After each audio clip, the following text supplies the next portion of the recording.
Welcome to Entertainment Weekly's Comic-Con studio. I'm Sam Highfill. I'm joined now by the stars of NCIS, Tony and Ziva, Michael Weatherly and Cody DePablo. Welcome. Hi, nice to see you. Hi. Okay, well, speaking of seeing each other, I feel like obviously the last time we saw you on screen was like 2014 together? I thought you were going to say 24 years ago, and I was going to correct you. I was no. That not quite that long. I don't think she was born yet. Thank you so much. Can we publish that everywhere? And we're done. Yeah, you just made my Comic-Con. But what was it like for you guys, the first time you shared the screen again? You came back to these characters. Ooh, you mean the first scene of Tony and Ziva, yeah. The show? Oh, that was a good one. I think we were both a little nervous, right? Because we hadn't been sort of sharing the same space professionally for a long time. You smelled terrific. I remember that part. You looked better than ever. Well, and then we did that was scene. Just you looking into my eyes, seeing yourself. Reflection of love. Narcissist. And all we know is that at the end of the scene, we finished sort of looking at each other, right? Like the end of the scene, we blocked it that way, and we ended up very naturally and organically, sort of at a 50-50, looking into each other's eyes like bells. And it was kind of magical because you could feel the director and I think John was there, and you could just kind of hear somebody go, "Oh, that's my foot," and then somebody go, "Oh my God, there it is," and that was it. You know, it kind of felt instantly. My nerves went away immediately. Have you read The Alchemist? Oh God, not in a very long time, but well, yes. The Alchemist, right, is about this journey that you take to discover that the thing that you've looked for, you have to go to the pyramids, they're actually back at the place where you were. And I feel in a way we've had that alchemy journey where we started this it was 20 years ago. Mm-hmm. And this relationship that Cody and I have in life is different, but on camera, that relationship, which is very special and does have an alchemical component to it, I feel like coming back to it, you know who you are in that parallel universe. Yeah. And so there's something very comfortable about returning to it, and still a lot to discover, very nuanced adventures to be had. There's a lot of destiny there too, which is kind of fun. Yeah. Let's not get into that, because that's kind of like another chapter. That's another chapter. Well, you mentioned nerves, and so I am interested, was there a little piece of you all going into this that was like, oh, will this still be there, or were you pretty confident? Well, I remember, Michael, during the pandemic, you had that question. You were like, well, Cody, we haven't done this in a long time. What do you think? What if it's that? And I said, you have to trust that it's going to be what it's going to be. And we can't make it be anything other than what it's going to be. Right. And we never did that either. No, we never. Part of our working relationship we've talked about, but we never, if we Don't. It's a don't ask question. I know. So it's a don't. Yeah. So we never rehearsed. We never ran lines. A lot of actors, if they have a scene to get through, they want to kind of let's just see where we're going and play. We wait until the camera's rolling, and then whatever's going to happen is going to happen. And there are many surprises because I don't always say exactly what's written. And yes, and if something, for example, and if that's not quite true. He just likes to play. But I will say this: if something is not working, and there's sometimes you get sort of rewrites all the way till the end. Yeah. And if something's not sort of tracking for us from an emotional standpoint for the characters and storyline and things like that, we get together and we sort of discuss the work, but we don't give each other sort of tips of what's going to happen during the scene. We trust that that's going to happen where it's going to happen in front of the cameras. But if homework needs to be done, it's addressed. And there's a really funny thing about acting. It's a weird occupation anyway. That? Like a dance stuff? There used to be a thing called Momenschance. It was like my 70s is showing. But there's a really funny thing about acting, which is that you are trying as hard as you can to be perfect for the script supervisor and the sound department and the camera department and the focus puller and so many technical, right before you go on wardrobes, don't lean over too much because your stomach does a thing. And you can get really self-conscious. Sure. So a lot of actors, when they're doing a scene, will stop a scene midway if they feel like they got the words wrong or they stomach stuck out or whatever. They looked stupid or the hair was sticking up. We never do that. It's when they say action, we go. Yeah. And when it's over, it's cut. And then it's like kind of popping out of a lucid dream. It's like, well, that was crazy. Where did you go? Because I was on Mars and there were pyramids. Yeah.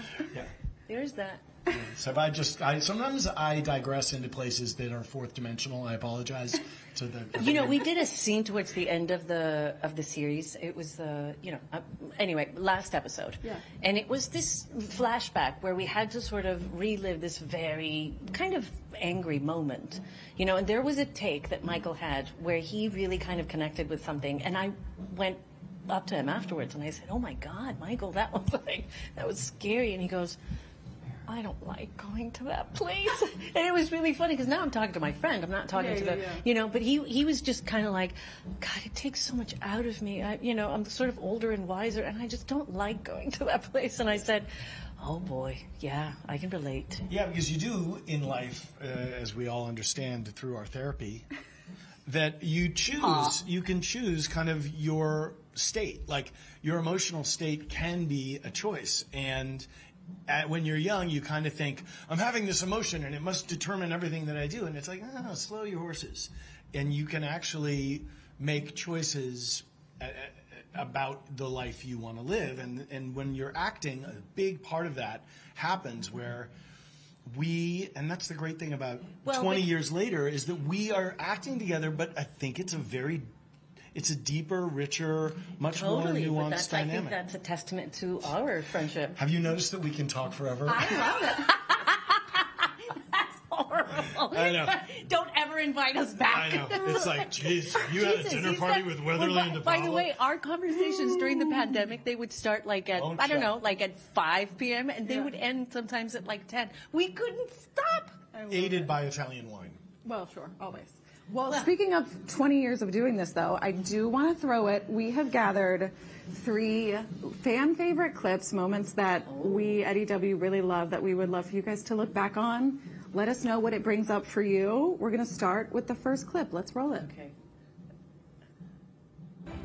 But when we leave this elevator, You start kicking my butt. I don't kick butt. Yes, you do.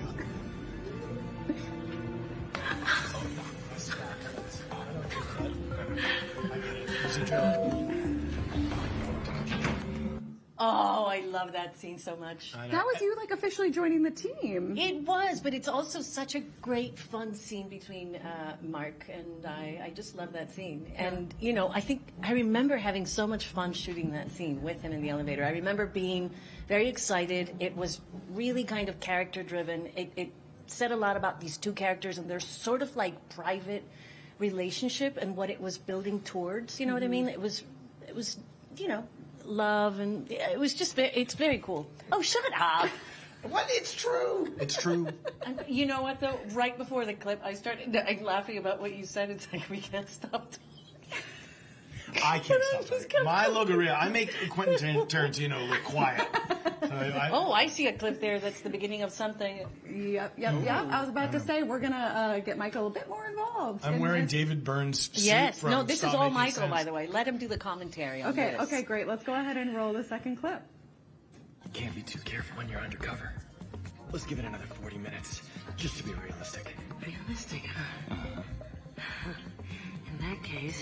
I don't hear you say anything. I can live with that. What was that for? Because that was definitely not your name. Ooh, and a kiss. I had forgotten. I had a little ghost memory there. I had a little like, ooh, yeah. Because I didn't realize you were a method actor until we were doing this. She will go for the gonad. It was a full contact. But some people like the head slap from Harmon. It's a real head slap. Most people don't know this, but during that scene, there was a dress, a dress came off. Yeah. Michael covered every part of my body because he was afraid that some of the crew could see parts of me. Not that thought ever crossed my mind because I was like, no, this is the scene. I'm going to play the truth. But he, being Michael, he was like, it was very sweet. And, and then and then he was trying to, and this was the best part, which no one knows about. But the scene where he's on top of me, my head is like this, right? And so the cameras are in a certain way. He started holding, like literally just holding my head up so I looked better.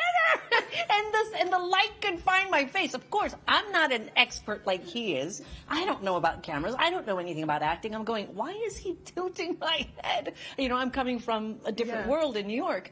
And now I have so much appreciation for that because it's immortalized. It's a forever scene. It is. I did a lot of soap operas when I was a young actor, like 500 episodes or something. And so you learn to make sure that everyone is okay in terms of lighting and in terms of clearing for cameras. So instead of me holding that there, you're like, I gotta move that. And then so you just it got to the point though in real life where I would be in a bar like the Red Lion Pub down on Bleecker Street in New York, which had lights up here, and I'd be talking to some girl and her face would be in shadow, and I would move her in real life to be in the light, and she'd be like, what are you doing? Because in real life she wants to be in the shadow because the light's in her eye. Right. But an actress wants the light to be in her eye. Yeah. So Except for me. Even when I was doing, stage work, I would hear from the back, find your light! Yeah, you gotta because find it was like so much fun to be sort of like in acting. But your like, inner light is so strong, though. I don't think here we go. All right. Well played. All right, we have got one more clip for you. This one makes me sad. I know, it is a very sweet moment. Let's roll clip number 3. Tony, you are so handsome. Funny. What? loved.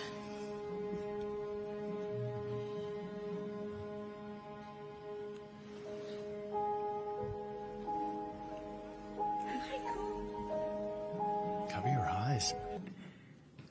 The mouth was like open right when they pressed. All right, easy does it. I wore my 3D glasses for the first time, and I can see. It's almost like you were there. I never saw before. I was wearing my 3D glasses, and I can see things I didn't see. That was a very emotional day. But did you see that I'm holding your hair the same way I was holding it in the bed? I'm like clear for the light. Clear like for the 10 light. years later, he's still making sure that my face is finding the light. It's an actor, actor McDactor. Yeah. But that was your goodbye, right? That was my goodbye. Yeah, and it was a very heartfelt scene. There's this incredible picture. I have no idea how I got it actually, and we just finished this scene, and Michael and I are walking to our trailers, and we are. It was taken from the back, and Michael and I are sort of holding hands, and just elephants. How elephants walk they where hold the trunk holds onto the tail? So Those we are used to always say elephants. elephants. And so we were just holding hands walking to our trailers, and we didn't say a word, as we just knew that it was like, that it was our goodbye. Yeah. And here we are. I think SpongeBob SquarePants goes, 10 years later. Exactly. And you're back. Forever later.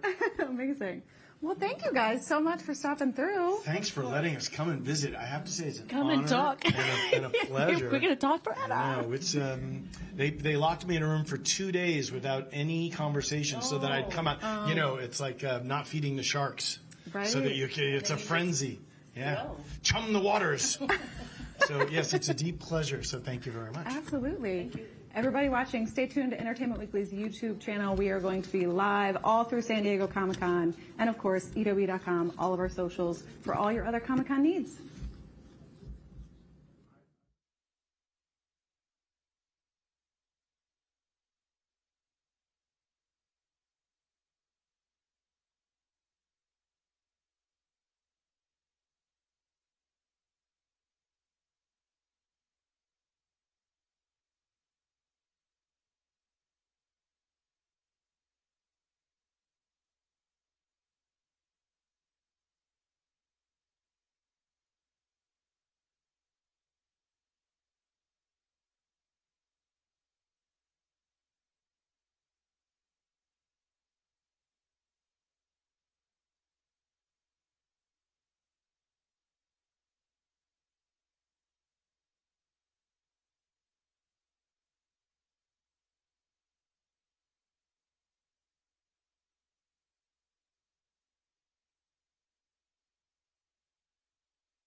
Hey everyone, welcome back to Entertainment Weekly's Comic-Con studio. I'm Jared Hall, and joining me, I'm so excited for this interview, you guys, because, well, we're going to have a little fun. You will see if you stick around. But joining me from the Disney Plus series She-Hulk Attorney at Law, it's Patty Guggenheim. The crowd goes wild. How are you? Hi. We've been bonding over being fellow Hoosiers. Yes. Yes, both from Indiana, and apparently we're neighbors. We just found out. So yes, yeah, we are connected. We really are. There's something going on. Probably a lot more connected after this interview.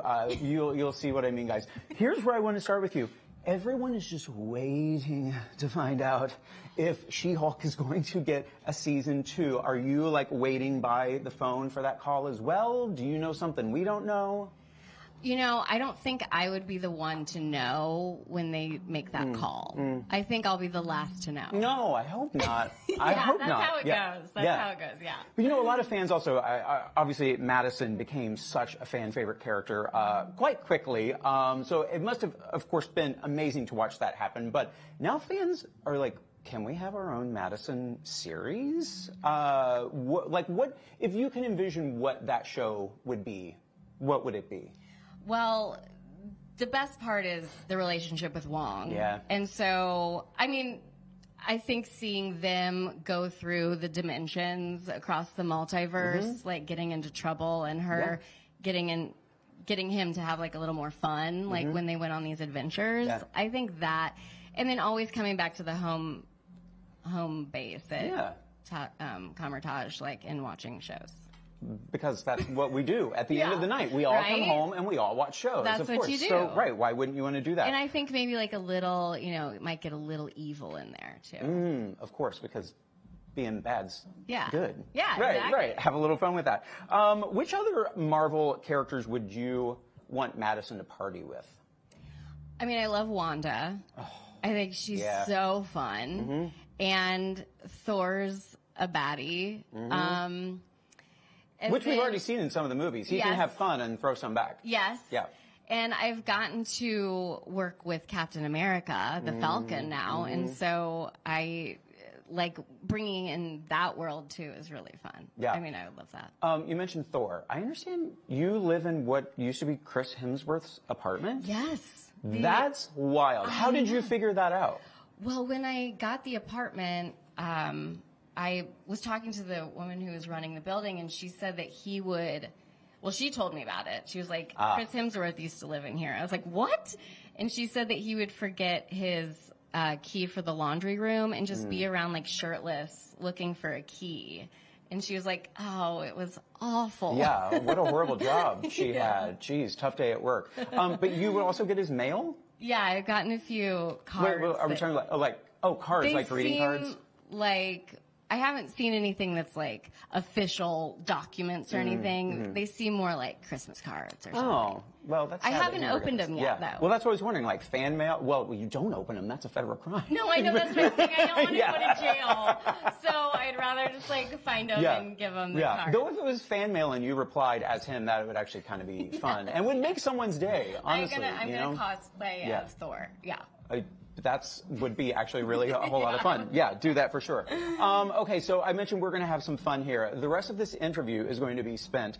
Patty will be answering questions as Madisynn King, getting in character. And I have a little something to help us get in character because she's such a party girl. How about some tequila shots? But we have lemon instead of lime. Hope that's okay. Yes, I love it. It's like a potion to help get in character. Oh my okay. gosh. All right. Cheers. Yeah. Cheers. All right. Cheers. Need salt, but I gotta see. Oh, no. It'll grow in your stomach. That's fine. That's fine. Woo! I got more of the lemon than I really wanted to, but that's okay. Oh, that was so fun. Whew. Okay. The heat. Okay, here we go. First question. That was fun. Did Wong, Madisynn, did Wong ever let you try yak milk? Sorry, hold on, I'm gonna stop you. It's Wongers. Wongers, right, yes. Did Wongers ever let you try yak milk, and if so, what were your thoughts? Okay, first off, it was delicious. I can't even believe I've never had yak milk before. I've been looking for it at Erewhon, and they do not have it anywhere. Erewhon, speed it up. Get with it, of all the places. I've had yak cheese. That was kind of cool. Okay. Yeah, interesting. Could you melt it up and make it milk? Ooh, I don't know about that. Maybe like into queso. That's Okay. about the best option I got for you. Gin and tonic is Wonger's favorite drink. What's G&T. your G&T. What's your go-to cocktail? Well, I like a rosé with jalapenos in it. Oh. For one. And then I really love like a lemon shake-up. Have you been to the Indiana State Fair? My family makes them. I used to make them in my family's Really? restaurant, and they go to the Indiana State Fair. Yes. Okay, so it's like a lemon, blended up lemon beverage Yes. with the vodka in it. Yeah. My family's was, alcohol-free, but yeah, you throw the good stuff in. Okay, and one game that I've been really into this summer, have you ever played Slap Bag? Okay, Yeah, so unfortunately. there are a lot of rules. Okay, so first Slap off, the bag. you get someone to hold up. So first you get a box of wine, and then you take out the bag that's in there, and inside that bag is wine. You have somebody hold up the bag of wine, Yep. and then you slap that bag, and then you chug the wine out of the spout for as long as you can. One time, I accidentally slapped it again after I was done. The spout was still Oh, open. it was open? And the wine went all over. That sounds like a party. Yeah, it was really fun. Mission accomplished, right? Having some fun. And if you're on an off day, like sometimes I try not to drink like on weekdays, like the middle of the day, like a Wednesday, I try to take off. That's fair. You got to have a day of recovery. Yeah. So like you can put other things in bags, like just mimosas or just juice. Yak milk. Or yak milk. Yeah, we'll find that and make it happen. Okay. Did you ever finish watching The Sopranos? Oh, yeah. Okay. I mean, it's a long binge, but that's fine. The diner you make time scene? for something like, well, yeah, the diner scene. But did you relate more to Carmela or Adriana? Well, Adriana died. Well, that did happen. So Carmela. Okay, that's fair. That's fair. Well, we don't know what happened to Carmela yet. That's right. Did you ever decide to sue Mystic Castle for landing in hell? No, because, I don't like to sue. I just think it's messy. It is. It And costs a lot of it's money. too much time and So much time. no, I just decided it's a little weird that goat has my blood. But, Yeah. what are you going to do? Sometimes people just take a few drops and go about their business. Right, and just move on with your life. Yeah. Yeah, it happens. I can't worry about it too much. No. Better things, bigger things to worry about. Yeah. Hypothetical. You've been arrested and call She-Hulk to represent you. What reason do you give her for your arrest? Well, I was texting 911. I didn't even. You can text them?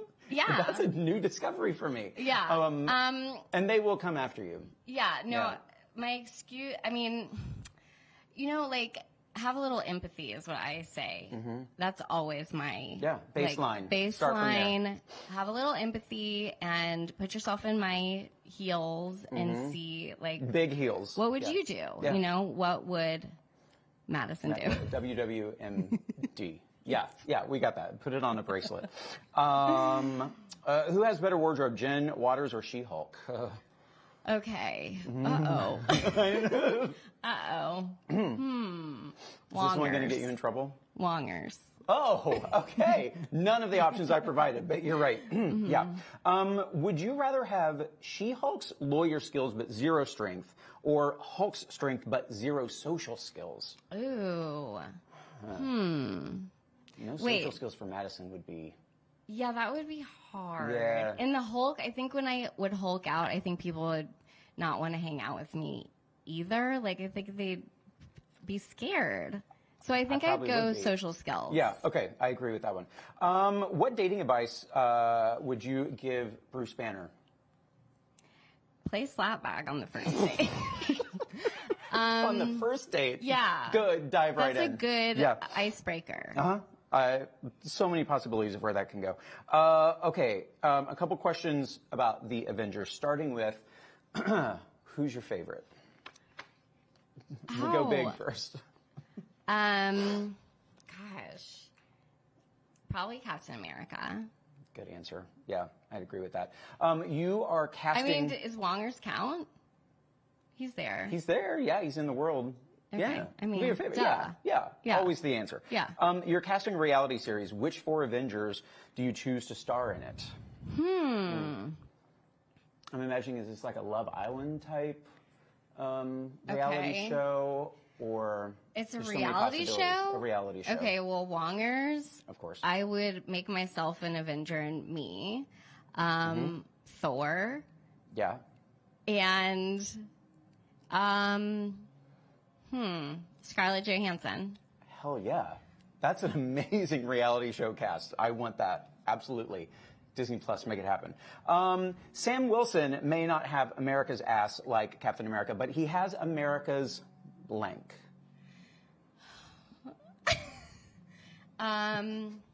Dancing skills. Hey, all right. That's a good one. Okay. Would you rather be forced to date Tony Stark or babysit Baby Groot for a week? Okay, I'm not a great babysitter. Okay. And I want to fly. He can travel you anywhere around the world. That's it. That's Easy. the answer. Yep. An interdimensional portal opens up after a horrible client meeting. Where do you hope it takes you once you walk in? Horrible client meeting. Well, I am a team building expert, so I can make any clients gel and clump together really So great. there wouldn't be a horrible meeting. It is what wouldn't you're saying. be. Right. But where would what was the second Oh, if half of that? if the portal opens up, where do you want to be when you walk through that portal? On a beach at the bar, at Bruce Banner's bar. Oh, I like that. Because it's Playing kind of like Slap you the have Bag. to, relax after. Yeah. But fill the bag with like Mai Tai or Pina Colada. Exactly. Right, there we go. Okay. That'd be a little chunky, but no problem. That's true. Ooh, that might not be great. Which Avenger do you think would be the best at stand-up comedy, and who would be the worst? Okay. That's a hard one. You want to think about that one? Yeah. I'm going to come back. Okay. We know, Madisynn, you are a big pop culture fan. How excited are you for the next season of The Traitors? Ooh, I love The Traitors. It's so good, right? Oh my gosh, Alan Cumming. I want to hang out with him so bad. And he's kind of in the world now, He's being my back at favorite. Disney with X-Men. So, Yeah, he's my favorite. I want to hang out with him. And Loki. 100%. Loki's good at everything, so he's probably the best. We'll expand the world of who she could hang out with. Yeah. But how well do you think She-Hulk would do on Traitors? I think she'd be really good. I think she would get in there and wait, who? The She-Hulk. Oh, the She-Hulk, not me. Yeah. Yeah, sorry. I guess I'm obsessed with myself. As you should be. She-Hulk would be really focused on the game, Mm-hmm. and I think that would take her really far. I think she would kill it. And now, what about Madisynn? Would Madisynn be a traitor or a faithful? I think she would be. Sorry, I'm talking about you in the third I think person. I would be a faithful, big time. But if I were a traitor, I would be really good at that as well. I honestly, I don't know how you'd play the game, but I would. I think you would constantly have me questioning everything. Yeah, I think you just want to kiki over Right. here and kiki over here, and then leave everybody guessing. Yeah, you kind of get like a Gabby vibe, and Yeah. you don't know. Right, what is she? Who is she? 2 more questions. Who is in your dream Marvel hero blunt rotation? Oh my wow. We're getting risque here on EW. EW. Ew. Ew. Ew. What a question. Okay. Let's see. Wongers. Yeah. Doctor Strange. Okay. That would yeah. be, I feel like we would giggle, And Yeah. we would be like, come on, get in there. And then, Tika. Taika Waititi? Yeah. Oh. Come on. Yeah. Yeah. I know that's not the character name. Right, but that's him. a pretty fun rotation. And then Loki, because I think that would be fun to loosen him up. Yeah, he needs that in his life. Last question. What major city do you think needs a superhero? What major city? Mm-hmm. In the real world? In the real world. Not the mirror dimension. I mean, if you want to go there. Probably Los Angeles. Yeah. Sorry to go there. Yeah. Well. And also Fort Lauderdale. For multiple reasons. Yeah. Los Angeles and Fort Lauderdale. Superheroes coming soon. Yeah. To you. Fingers crossed. Yeah. All right. Back as Patty. Do you remember any of that? No. And I don't think you want to. No, I don't remember a thing. No. Patty Guggenheim. It has wait, been. I have something for you. Oh, for me. I have a pin for you. It's me and Wongers on the couch. Stop it. I'm going to be wearing that the rest of the day right here over my heart. Aww. Okay? Thank you so much. That's so sweet. You're so welcome. That's really freaking cool. I appreciate that. It's been so much fun. Thanks for coming through. And if folks, if you've not seen She-Hulk, binge it. Watch it immediately this weekend. Go plop on that couch after you watch our interviews all day. Check it out. Thank you so much for being here. Thank you for having me. Thanks so much to all of you for watching. More interviews coming to you all weekend right here in our studio. And, of course, full coverage of Comic-Con on EW.com and our social channels. We'll see you there.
Welcome to Entertainment Weekly's Comic-Con studio. I'm Sam Heifel, joined now by Madeleine Pesch from The Strangers, Chapter 2. Yeah.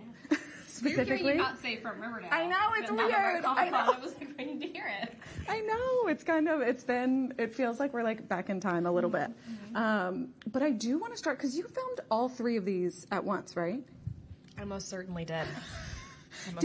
But like, was it a chronological shoot, or were you doing like? No movie's ever chronological. No, I mean maybe Boyhood was. No. We did a 52-day shoot in Slovakia in 2022, and I would shoot like the first scene I shot is the opening scene of movie 2. Wow.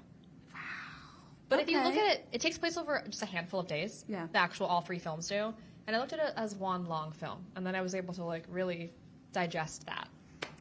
Yeah, otherwise. Take a bite, chew it, masticate for a while, and digest. Yeah. How is Maya coping when we pick up with her in the second movie? I mean, who would be, honestly? Not well, no. Maya is in the thick of grief and confusion and shock still at the beginning of movie 2. Yeah. But movie 2 is actually a really interesting place for her. Movie 1, obviously you know where she begins. Yeah. Movie 2 is this like an interesting bridge for the character where she's like still struggling with the idea that this actually happened to her, but also having to come to terms with like, what do I do next? How do I survive this next chapter and what she goes through? I don't think you've really seen in the Strangers universe before, which is really fun. And I think exciting for fans who loved the original 2008 Brian Bertino version is like, we had to make the first movie similar to that original film just to create a launch pad into the craziness that will ensue for movie 2 and 3. Yeah. What is like the strangest piece of like direction you've gotten filming something like this? Oh my God, what is the strangest piece of direction I've ever gotten filming this? In movie 1 when he puts in movie 1 when the axe goes through the door, that's not VFX, that's practical. So my head was actually next to the axe, and watching them digest, like watching me digest, your head's gonna be here, just don't move it, and the axe is gonna go through the door. I had so much faith in Vlad, our stunt coordinator. So that probably was the strangest, because I honestly should have been like, no. Right. But I was like, okay, yeah, sure, whatever. I just won't move. It's totally fine. It's totally fine. Like when he's coming through the door. So that probably was the strangest, and also the strangest reaction from me. I should have probably fought harder to save my own life. You were in it. That actually tells you what my survival skills would be like as a human being. I'm like, yeah, sure, hit me in the head with the axe, whatever. Yeah, it's totally fine. I've convinced myself that like of all horror movie scenarios, if it's like an actual person, then I'm like, I could do that. I could fight. But then I watch some of these movies and I'm like, I don't know. As Madeleine, yeah, I'd give up. Like I don't want to go through that. I have no desire. I'd rather just have the happy life I've lived and forget the rest of it. Yeah. However, as Maya, what I like about our films is I do think in terms of the like real villain versus like a monster or a fictional character, we do handle it in a way where it feels the most realistic version of it, where it's not like she becomes a killer overnight. Right. She really has to go through the ringer to get to the other end. How far do you have to push somebody to get to this place where they break? Right. Also, why are these masks so creepy? I have no idea. It's honestly, it's really the actors inside of them too, though. Yeah. I really think the guy who plays Scarecrow is one of the most, and I wish I wasn't saying this live because he's gonna love this so much, but one of the most talented actors I've ever worked with in my entire life. Amazing. And Pinup, like, she brought such an interesting, like, personality and flair to that character. Yeah. Like, they're all so individual, and I think the fact that they have personalities with masks on makes it even scarier because it shows that they're just real people. Yeah. And they're just really messed up and twisted. I always feel like a little dumb asking this question because, like, I've been on sets, I know what it's like, but also, like, is it ever actually really, like, a little scary filming these movies? Yeah, of course. Are you kidding? These people coming at you with these... You can't manufacture fear, in my opinion. Like, you really have to feel fear for it to read on camera properly, and it's not like I'm sitting there, like, make myself cry in this moment. It's like, no, actually be scared of what's happening. Yeah. So, I mean, the beautiful thing of the way we shot this, too, is they kind of kept me separated from the actors who played the strangers. Yeah. So, only when I saw them, my body had this initial reaction to constantly be scared because of, like, the almost muscle memory of the relationship. Right. You weren't like, oh, there's my friend. Yeah, like, no. I mean, and I wish I would have been. I mean, I love them now that it's over. But totally. In the moment, it was like we just kept as separated as possible. So when I saw them, my heart started racing. Yeah. Yeah. Who do you think has more trauma, Maya or Cheryl Blossom? Oh my God, I knew that was coming, and yet I don't know the answer. Like, Maya has been through more inert trauma, like stuff that you've seen on camera, but honestly, like, probably Cheryl Blossom, like that. She's had a lot. That bitch went through the ringer. Like, she had her dead brother in a wheelchair for an entire season that she spoke to. But it's just different kinds of trauma. I actually, it's funny because I was going to say like one's stronger than the other, but I actually think both of them are such strong women and they fight so hard. It's like, Okay, girls. It would actually be kind of amazing to have them in a scene together. I'm not going to say that. You're like, that's a lot of Those work. are two characters that are both in my past. Yep. Great answer. You heard it here first. What is like an iconic horror movie that you've never seen? That I've never seen. Oh boy. I've seen a lot of horror films. Sure. I think the original Halloween I haven't seen though. I've seen a lot of the Halloweens, but I've never seen the original, which I think is really embarrassing to say.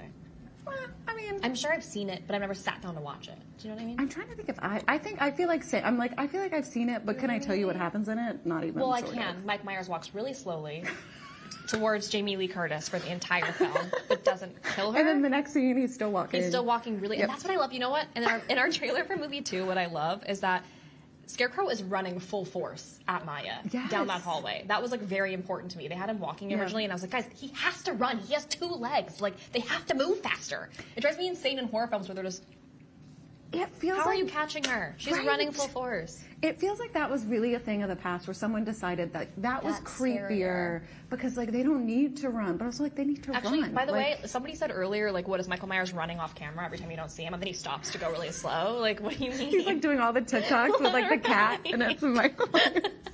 That's amazing. It really is like there's something about, I feel the same way about like zombies. When zombies can run in movies, I'm like, I'm out. Like that's why The Walking Dead, or not The Walking Dead, that's why Last of Us is so scary. so scary. That's scary. They should have to walk. Serial killers can run. Yeah, no, 100%. If you're going to eat my flesh, like, you can walk. Thank you. That's the line, is like eating brain. And, Agree. Yeah. I agree. You heard it here first, everybody.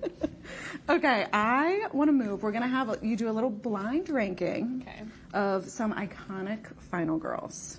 So I'll give you the first one, 1 through 5. You pick a spot, and we'll go from there. All One right. is, like, the most iconic? One is like most iconic. Oh, but they're probably all the most iconic. We could say your favorite, and that way you can say How they're can I all say my great. favorite if I don't know who's coming? I'm just being a contrarian. Don't listen to me. This is a blind This is ranking. number 7. Who knows? Okay, we're starting. Sydney Prescott, Scream. She's bloody. She's iconic. 3. Okay, solid. 3. This is my first one. I have no idea. 3 feels like the safest 3 bet. feels like the same. I have to say I feel really accomplished every time that you laugh, because I'm like, that means I'm being really funny and charismatic, but I know it's just because I'm stupid.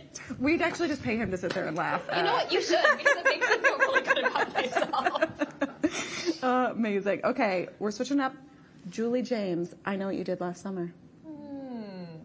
Love that franchise, but I'm going to give her a 4. Okay, below Sydney, which I feel like is right. Also, like, Skeets in Scream. Like, That's it's true. You know what I mean? You have to bump it up. Okay, this one's going to be difficult for you. Maya Ew, what Lucas. is that photo? Are you crazy? I didn't choose it. I didn't choose it, for the record. I mean, like, is it... I feel like I have to do the, like, humble actor thing and be like 5. But honestly, Maya is iconic. Like, yeah. I'm not going to swear, but, like, F that 1, obviously, to go watch Amazing. movie 2. Amazing. She's 1. Okay. Okay, she should be 1. Can I switch? Can I say Maya's 2 and Ellen's 1? Alien's Sure. so sick. Okay. Ellen's 1. I'll allow it. Maya's 2. But now I'm like, what is number 5? What is like number eventually 5? going to be? Because this has to be number 5. 5 is 5. Are you ready for it? Yeah. Maxine Minks. Oh man. Okay. Well, this is life, I guess. But I love Mia Goth, and I think she's brilliant in everything. Yeah. so. That's a pretty solid Honestly, ranking, everyone's though. 1 is my answer. They're the top 5, so they're all winning. Oh, you know what I mean? You're top 5? Of course, you're 2, obviously. Yeah, thank you. What's your blind ranking? Like, it's not. What's your blind ranking? What's your blind ranking? What The number same is as Maya yours. The Lucas? same as yours, obviously. Oh my gosh, that is scary. Filming these must be scary. With my finger on. Like, what am I gonna do? I'm not gonna lie, I panicked a little bit. I was I like, saw oh my the fear god, in I your know. eyes. Yeah. That was good. I Maybe bring that out I to wouldn't people. survive if I was like being. I'm learning a lot about I'm myself. doing that more often. It worked really well. Flip the table, but yeah, like In interviews? interviews, and just like answer the Somebody question. get me off camera. Well, that is the end. so we Well- are getting you off camera. Somebody's listening to me But up there. thank you so much for Thank stopping you. through. It was a pleasure with yeah, you. absolutely. And everybody else, stay tuned to EW.com and, of course, our YouTube channel where we will be live all through San Diego Comic-Con and our socials because we'll be there too. See you there.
Welcome to Entertainment Weekly's Comic-Con studio. I'm Sam Heifel, joined now by two of the stars of Whistle. We have Daphne Keane and Sophie Nélisse. Welcome. Hello. I want to start with just, did you all know each other before this? Did you meet on this movie? No, we met on the movie. Yeah. Amazing. Like in casting or like properly on the movie? Like on the movie. Yeah, like very first, like actually On location. like at the hotel, and I asked her to come sleep in my room because I was scared of sleeping on my own, and I was like, I know we've never met, this is a bit weird, but I'm terrified. Can you please come sleep with me? And thankfully, I was also terrified, so I was like, please, let me come sleep over. She's like, I've been waiting for you to I've ask. been waiting for this question. A sleepover is an incredible way to meet. That's so fun. Never bonded as quickly with anyone Honestly. before. Well, okay, speaking of being scared, the second I was looking at this movie and it was like Aztec Death Whistle, I was like, this sounds like the most terrifying thing Ever. And also, like, just anytime there's even like a fake, I hear about a movie with like a fake artifact, I'm like, but what if, like, was there any, were you guys like genuinely freaked out by this like thing that you were working with? Like no one dared to. No one blew it. We were very respectful of the whistle. We were like, no one. And I had to hold it for a lot of the film, and I was like, man, I don't like the juju this has. So it's not a good vibe. Yeah. Well, because I feel like you hear stories all the time about like some movie set where like something weird happened. Yeah, always on horror movies. Always. Like, since Yellow Jackets, I'm terrified to take the plane. I'm like, the irony if my plane crashed. Like, it would be hilarious. I would cry, but it would also be hilarious. It would be kind of funny. It would also, like... Not for everyone else on the plane, but if I were someone else and I saw me hop on the plane, I'd be like, hell no, I'm not taking this flight. It'd be like, absolutely not. Get me on the flight that doesn't have Sophie Nélisse on it, please. Are you like disguising yourself when you walk onto airplanes? No, I don't think it was that recognizable, but yeah. What was like... Was any part of this filming experience actually kind of like scary for you all? The hotel we were staying in was terrifying, like legitimately terrifying. I had a knife under my pillow, and then she texted me. She was like, "Do you want to sleep over?" And I was like, "Yes, please." Like I'm not either. I don't believe in that stuff. Yeah. And like I'm a very rational person, but I swear to God, the very first night I got into my hotel room, I went grocery shopping, and I came back and the bed sheets had moved. Like I had barely dropped my like luggage. They were still at the front door, and the bed sheets had moved, and that's when I. It was freaky. Daphne. Yeah. And the steel mill, I find like the a lot steel of the mill was locations were. Yeah. Yeah. The steel mill was definitely. That was my birthday as well. Yeah, that's the worst birthday ever. Actually, it was lovely because you were there, but it was it was like minus 10 degrees, night shoot. We'd done like a 15. It was like minus minus 30. I was sopping wet. Yeah, you remember? She was being dunked in ice water. And then I was like laying on concrete for like out. It was. Yeah, Did you also see that? Well, maybe I shouldn't say this, but like there's actual like steam coming out of your body. Yes, because they can't edit it out, and there's just like your body is steaming because there's water, and it was so cold. Yes, out. and then do you remember this set was so cold we got frostbite. One day I got back to the trailer and I took my socks off. My toes were black. I was like. This is a horror film. The horror film is the making of. Is the making of the horror film. Was the hotel just really old?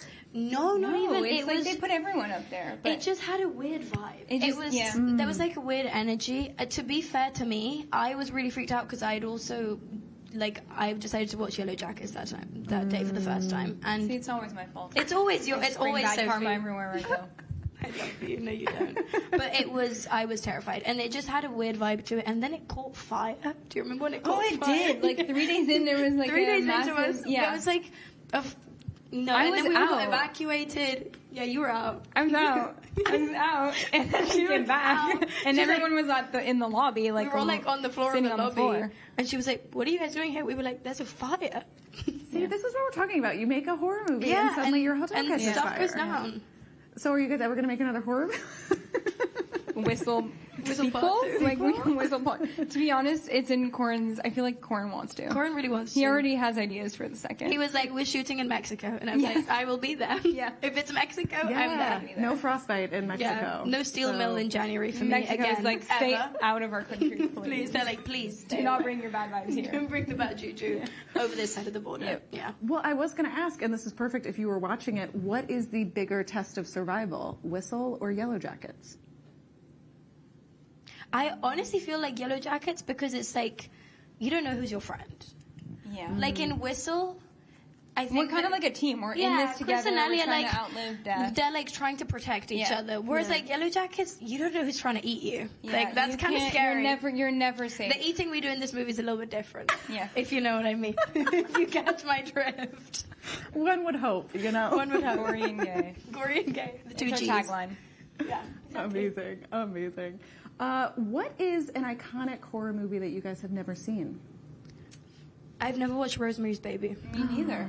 Okay, well, that makes two of us. Or what is it? Children in the Corn? Children of the Corn. Children of the Corn. That's a good one. I don't think I've watched that one either. Yeah, me neither.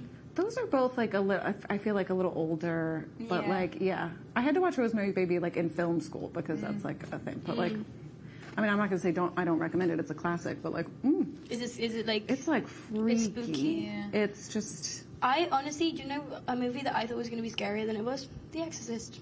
I watched it and I was like, this is pretty tame. That's valid. I think in its time it was like. Oh yeah. Yeah, and now you can watch it and kind of be like. And I was like, okay. I was like, still like. Quick Obviously, I exorcism. wouldn't watch this on my own. Like movies. See, like I find horror movies that are like closer to something that could happen in real Terrifying. life. Like those Hereditary. Terrifying. Yeah, like yeah. That's probably. What's the part that scared you the most? Like. there's this one. It's this. I think it's in French. It's called Les 7 Jours du Talion, and it's basically.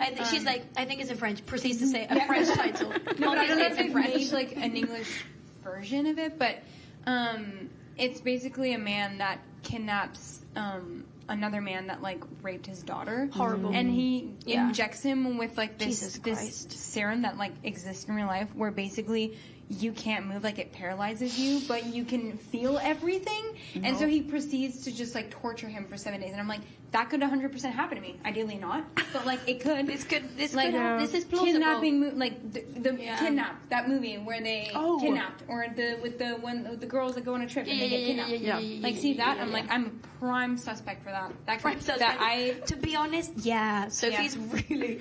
You're really. no, not prime suspect, prime. Like Candidate. I would, Like, candidate. this would happen to you. Like I would get. I feel like if for any sure. of my friends in my life were like, this happened to me, it would be you. Oh yeah, Yeah. 100%. Hopefully not. We're gonna put that out into the Hopefully not, universe. exactly. Yeah. We're not manifesting that. Okay, we're gonna switch gears. We're gonna do some superlatives for you guys. Okay. So, which one of you is most likely to actually be a little spooky offset? You. Me? You little freak. Yeah, I think it's me. I think it's you. I think it's me. I'm kind of I'm a little vanilla. You're a little bit vanilla, but like in the best way. Thank you. You did have a knife under your pillow. I so- did. I was ready. Whatever was coming for me, I was like, stay back. I don't know what I was going to do with the knife, but it's useful to have it. But that's what, like, if it's a ghost, what do you do?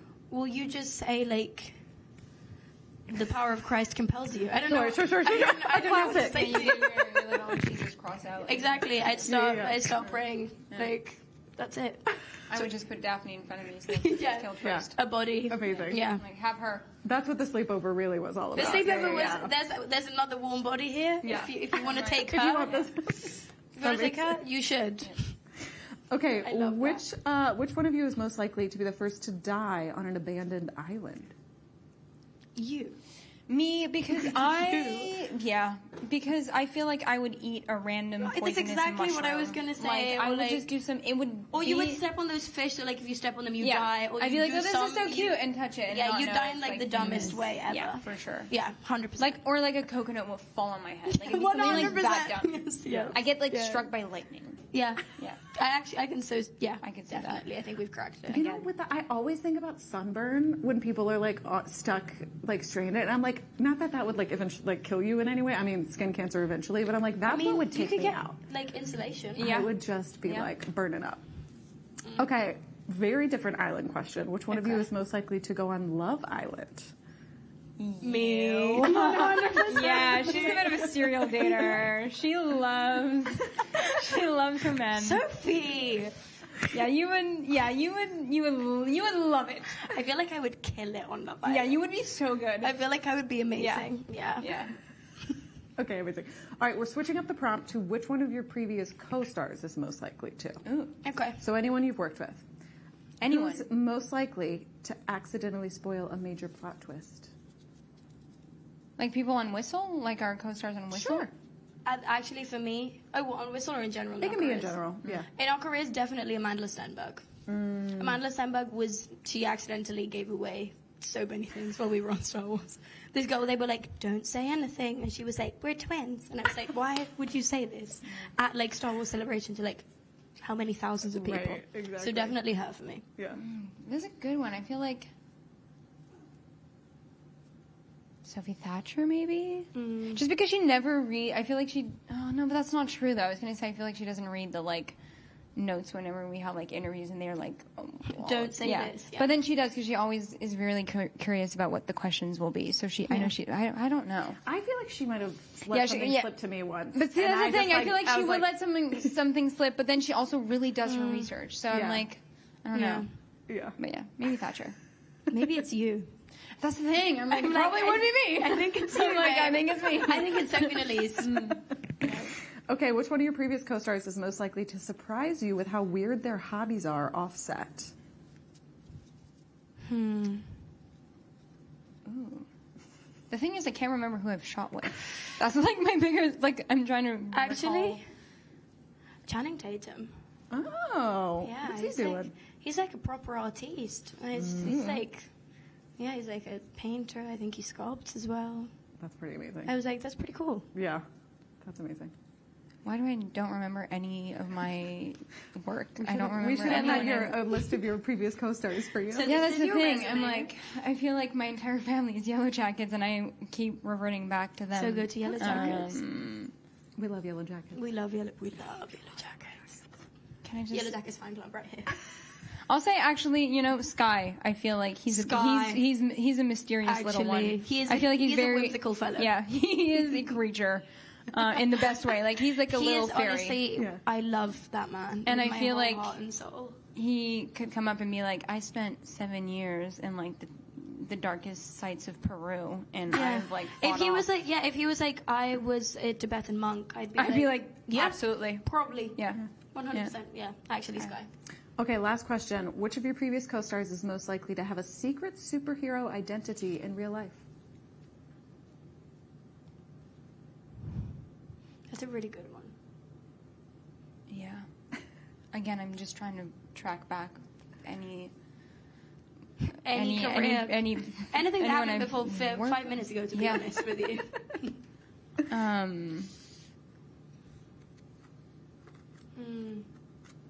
Who gives you superhero vibes?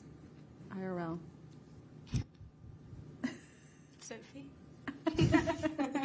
Me saving someone? Can't save myself.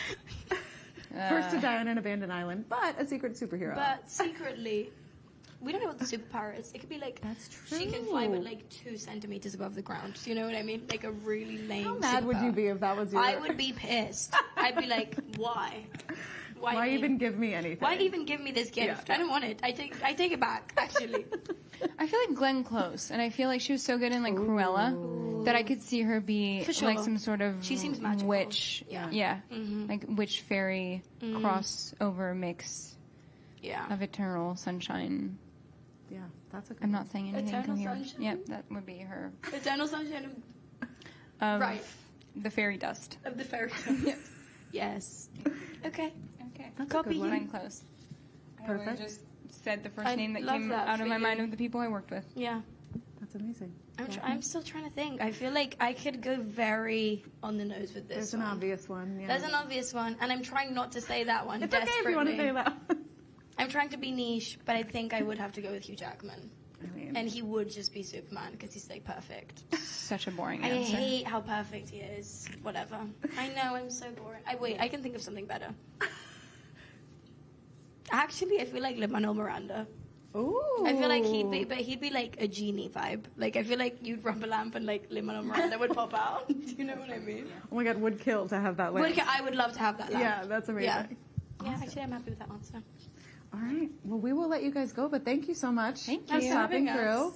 Everybody else, stay tuned to our YouTube channel. We will be live all throughout Comic-Con. And, of course, EW.com for all your Comic-Con needs.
Hey everyone, hope you're having a good day. Jared Hall back here in the Entertainment Weekly Comic-Con video studio, joined by a comedy icon, SNL legend, very talented musician, and a damn fine winemaker, by the way, the one and only Dan Aykroyd. How are you? Oh, all the better for seeing you and being here. Well, where a million people can interact peacefully. Isn't that great? Peacefully. It is so about nice. This country and about our culture here in the Western world. Yes. A million people can get together with no casualties, hopefully. Maybe a fainting from the heat. Yeah, occasionally a little hot, especially the folks who are in those costumes. Well, they will. I know. What a commitment that is. It truly is. But it is a great pleasure to have you here. And your first time here for a project that I actually find quite fascinating. I'm so curious how this came about, because it's a graphic novel, Blues Brothers, The Escape of Joliet Jake, which is based on unreleased music. Did I get any of that right?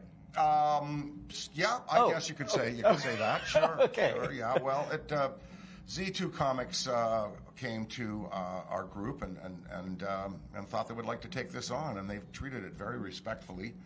My daughter Stella is involved, and Luke Pisano, who is Judy Belushi's son, was involved heavily with their writer James, and the three of them took away the concept there and came back with an idea where the story can continue. So what I love about it is that in the comic, which looks great, the art is beautiful. It's like those classic old blues cards that used to be out there as collector's items. Yeah, Jake and Elwood are still in jail in 1997.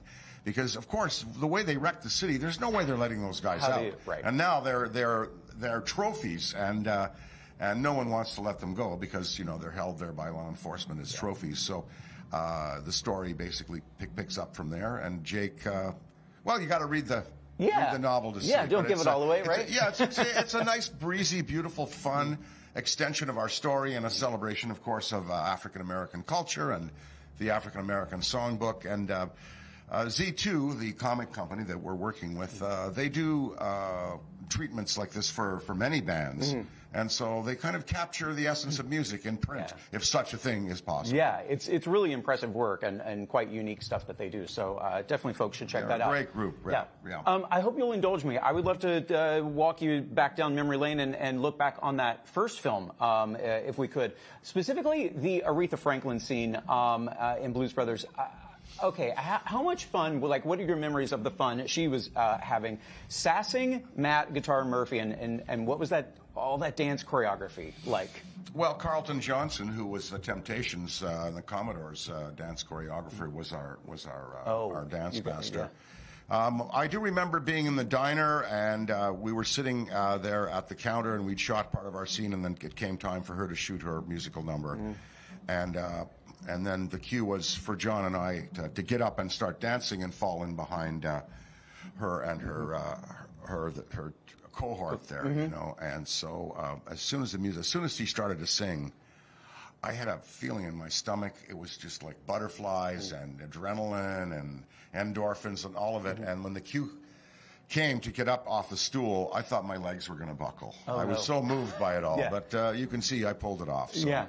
She was sensational, as was Ray and everybody. We were able to capture on film in that, and in the Blues Brothers 2000, we got Junior Wells in there, and we had Eddie Floyd, and so I think both pictures hold up.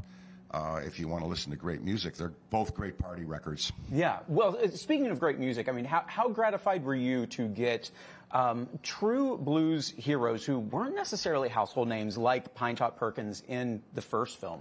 Well, I had always loved all of the great artists who were in the movie. I had a sort of a background in blues from where I grew up in Ottawa, Canada. I saw blues artists as a very young kid. I was jamming with bands there, and so for me to actually meet them and put them on film was a great honor. And they're the performances exist for all to see today.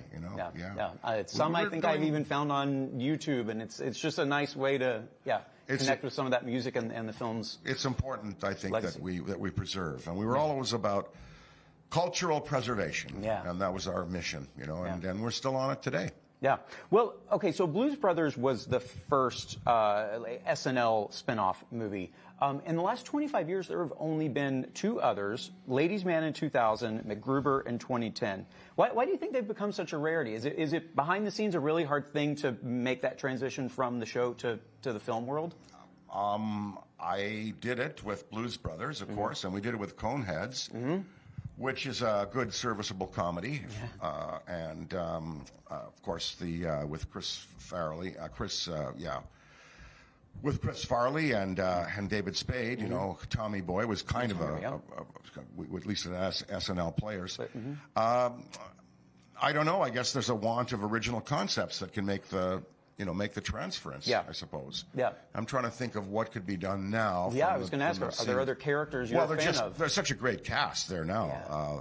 There should be a new SNL movie, even if it's just sketches, or dream up a plot for these great players that are there now. You know, Heidi Gardner and Chloe Fineman and Sarah Sherman. I mean, you take those 3 ladies right there. You could let them get together and write a movie. I'd go see it. Like the female version of Three Stooges or something. I don't know. We'll get them together and do something. That's not bad. They'd have some fun, I think. Dylan O'Brien told us that the 2 of you did not get to meet prior to his playing you in the Saturday Night biopic. Right. Curious, what did you think of his performance, and have the 2 of you been able to connect yet? No, I haven't, but I thought he was good, and I hope that his career is not ruined from portraying me. I don't know. He did a great job. Yeah. How do you think he pulled off those short shorts? I think I was a little fatter in the butt than he was at the time, and I still am. So he may have, yeah.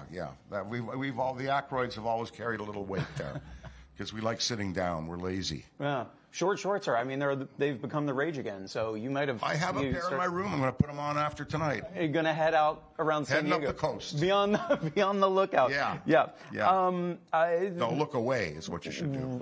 No. We were so sad to see you not part of the not ready for primetime players at SNL's 50th, but we know you watched it. I believe you commented on that. Every second. Yeah. Was there any particular moment, though, that watching you got emotional, wish you had been there for? Lorraine's piece, definitely. Oh, yeah. Yeah, that was beautiful. That was wonderful. Yeah, I know. I wanted to be at home, and I wanted to watch the show from beginning to end, and I knew if I was there, I'd be in a dressing room, I'd be working, I'd be, who did I wanted to see it live. Yeah. So you wanted to be a fan in that moment. I did. I really did. And I'm a fan of the show today, and I watch it all the time, and love these new players. I think they're just great, and I just wanted to see and live nostalgically with my family in my own home, eating my own popcorn. So yeah, well, it was a great special for sure. It was. Well, we greatly appreciate you stopping by. Blues Brothers: The Escape of Juliet Jake. Is it already available? Comics. It's going to be available soon. We're coming up with our final print run there, and of course it'll be in retail stores. It'll be there, the website, wherever comics are sold. Amazon, Z2 has a website, and what I find is that even if people don't know the Blues Brothers, there are so many collectors out there that just buy these comics because they're new and they want to add to their collection. So whether you know the Blues Brothers or not, it's an enjoyable read and it's fun, and hopefully it'll get you to listen to the records and watch the movie. That is the goal. So be on the lookout for that. Dan Aykroyd, it is a great pleasure. Thanks so much for stopping by. Yeah, thank you. Thanks so much to all of you for watching. Stay right here. We have so many more interviews coming to you all weekend here on YouTube, Entertainment Weekly's YouTube channel, and full coverage of EW at EW.com and on EW socials. I like you were like conducting and playing along there. I'm doing Pope Leo. Oh, yeah. Bob Prevost out of Chicago. Bob Prevost. Yeah, he's the Pope now, for God's sake. Hey, when am I going to play? I'm going to bring Jimmy. We'll play in the square. Vatican Square. Come here. St. Peter's, make a performance over there. I love it. Take care. We'll see you back here soon.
Hey everyone, Jared Hall coming back to you live from Entertainment Weekly's Comic-Con studio. So excited to be here with the cast of a film that is one of the most wildly unique things that you're going to see this year. The cast of The Toxic Avenger, Taylor Page, Peter Dinklage, Elijah Wood, and Jacob Tremblay. Hello, how are all of you? Hello, good. Great. How are you? Good. So excited to have all of you. This film, it's been quite a journey to getting to the point of release. It's finally going to be out at the end of August. At one point, someone called this an unreleasable film. What's that journey been like for you guys? Just waiting, is this thing we made ever going to see the light of day? We've just been waiting impatiently, I suppose. There was a bright moment when it screened at 2 festivals. So it screened at Fantastic Fest and it screened at Beyond Fest. Those moments were so significant to the film because it actually got reviewed. Yeah. And I think that's where our Rotten Tomatoes review, I think it was 90-something% on Rotten. Doing great. Currently 92, which is incredible. So it's that was the moment we thought, okay, this thing is awesome. It works. People love it. And now it's proven itself. Yeah. And then it's been another 2 years. But now here we are. Right. Here you are. And there's something to be said for the term unreleasable. That would get my curiosity. 100%. They knew what they were doing. Yeah, that's pretty cool. Use that. Yeah, you take that and run with it and make it a thing. Yeah. As I mentioned, the film, it's so unique. And I have to imagine that making it was also a unique experience for you guys. In what ways was this something you've never, a set you've never been on? Well, I think filming anything still in the middle of kind of COVID 2021 is unique for all because it's just you're making something is so intimate, but we also had to keep our distance and do what we could so that we didn't get this production shut down in Sofia, Bulgaria. So that was unique. That's not the interesting answer, but it's true. No, during COVID, it was strange because we were the only ones not wearing masks, and on our downtime, we had the guessing game of what do you think that person looks like? But yeah, it was a strange time, but we got through it, and we kept making the movies. Yeah, we did. For me, I really thought that all the practical effects was really cool. Just seeing that and just seeing, it's really is an art form, and it's really incredible what I thought they did. Really. Yeah, it's just such not that common of a practice anymore. So and you can really feel the difference when you're an audience member and there's not as much green screen. You're like, that's really happening right there. Yeah. Yes. I love CGI. CGI is not a dirty word at all. It's an incredible tool. Just like AI, it is a tool. It depends on what you do with it. Like a hammer, you can build a house or you can hurt somebody with it. You know what I'm saying? It's how you use it. And CGI is great for, like a dragon. Because dragons don't exist in our world, so it's more forgivable. But a dog, you know what I mean? We all sort of understand what a dog looks like. And it's a little bit trickier. And also dogs need jobs. Yeah, and dogs need jobs. They're hurting. Exactly. Yeah. I wish my dog the dog would get unemployment a job. rate is Pay for its food. Right. Get a job. Yeah. You're on the couch. I even let you on the couch. Yeah. Freeloader. Let me file all my taxes. Like kids. Yeah. Think about children. Yeah. You want to add that as a dependent on the yearly tax return. I think you can now. Stop Not to derail us. I think in the state of New York, which you have high taxes there. I think someone just passed. Is that true? You live there. Do you know this? No. Do you have a dog? I have 2. Yeah, you have a pit bull, right? A mix, yeah. We'll get into it later. Yeah, this is news someone out there can use. There you go. You can write it as a dependent, but anyway. I'm looking into it. Fascinating. See, educational here as well as entertaining. So thank you for that. Wow. Okay, Peter, you did not have to get into the prosthetics for this, or did you? Okay. I did not. At first, that was going in, I knew that Macon and I talked about it, and I was all willing to do it. And a big part of me is a control freak in terms of what I do, in terms of my performance, and to give up that trust to another person was a big leap of faith for me. But then it gets really hot in Bulgaria in the summertime. Prosthetics don't breathe, and that was a full body outfit that our friend Luisa wore. So I really was so grateful, and we rehearsed. We had the luxury of rehearsal for about a week or so before we started filming, and Luisa just sort of studied my mannerisms, like I'm doing now. It's affected actor mannerism, and she just did such a great job at doing what I would probably end up doing, and then we did a voiceover, obviously. There are 2 father-son relationships in this story, right? Yeah, or brothers. Or yes, right. But I also love your character's last name. It feels so appropriate to them. Yeah, like it feels like it sounds like garbage, but you know what I mean? Like it evokes something. Yeah. I think there's a lot in a name. Yeah. I think, and that. Winston Ooze. Garbinger. Right. It's a fun one. By the way, worth noting, Kevin Bacon, also in this film, wasn't able to be here, but maybe his name will pop up a time or two as we get into. We're going to play some superlatives with this cast here. I'll set up the situation. You tell me who it is most likely to be. So, which of your Toxic Avenger co-stars is most likely to turn into a meme? Elijah, I think. That's true. I think you already are a meme, like many memes. There's a couple, yeah. A couple. Let's look it up right now. Right. Funny you should mention that. We have them ready to go. Yeah. Who's most likely to prank their co-stars? Me? I think Peter. We didn't really Pranks work. might have been tough on this set because of circumstances, but I think right? if you had more time. I'm a serious actor. Yeah, I like to have a good time. Yeah, that strikes me as true. We didn't get to work together we did not. on this. Spoiler alert: we don't share the screen together, but that was sad. Yeah, I like to have a good time. Yeah, I mean, who doesn't, right? Yeah. It's called boredom. Yeah. Who is most likely to FaceTime their bestie in full makeup, gore, blood, whatever it might be? Not me either. I think it might be me, just because I think I literally did that. Oh, it happened. Okay. I think I was sending like selfies to my friends when I was like all bloodied up. Covered. Yeah. Amazing. Yeah. That works out. So I'll take that. Most likely to be a vigilante in real life. Taylor? I was going to say. Yeah. Do you have some traits of A lot of JJ? anger there. 100%. Tay, JJ. Oh, see, there we go. Yeah, we're channeling each other essentially. Yeah. Did you learn anything from her? I always learn something from the characters I play. Absolutely. That's what makes it so fun. Right. It's Expand like, your world and meet other people. Oh, in yeah. that way. Yeah. Who is most likely to make Kevin Bacon laugh? Me. Oh, did it happen? Yes. That's Lots amazing. of times. Joke, spontaneous? Were you, like, Joke, spontaneous. I also just tend to like break out into some song or move my body to make myself feel as whatever. And he'd be like, huh. Yeah, just like that. We also worked together twice. So we Was know. this first time? No, we worked. Actually, yes, Toxic Avenger first and then Beverly Hills Cop. Right. Oh, that's awesome. Which was so much fun, by the way. Yeah. We worked together twice. We did You work did- together yeah. twice. Didn't get tired of each other. That's always nice to Well, hear. now it's Yes. different. But Oh, back yes. then, Back then it was fun. Now We're lucky they're sitting beside each other there. Yeah. Yeah. Okay, who's most likely to know the lines from the original 80s Toxic Avenger film? Is that you? No, not me. I couldn't. Nobody quote. wants I to love name the it. movie, but I couldn't quote I couldn't it. quote it either. I know one quote, Then you win. but it's a bad word. That's fine. Just Let her say rip. No. Oh, you're like, When they're in the you car. seem really embarrassed. You're like, I It's can't. bad. When they're like, yeah, I can't do it. When they're in the car and they're gonna roll over his head, like $50 to kill him or whatever, like. You know, And, like, yeah. you have to kill him if you kill him or whatever. It's yeah. You know probably that- shouldn't say it. You know what I mean? Yeah, you're right. Good. Don't let it rip. Good call. Good, reel that back in. You're right. You're right. Bacon, our director, was here. We'd probably give it to him. Yeah. He'd make it good. Okay. Who's most likely to break character in a fit of laughter? Oh my God. I think us equally. There, maybe you too. You too? Yeah. Okay, yeah. Okay. Is you're just all that unprofessional, or Yeah. no?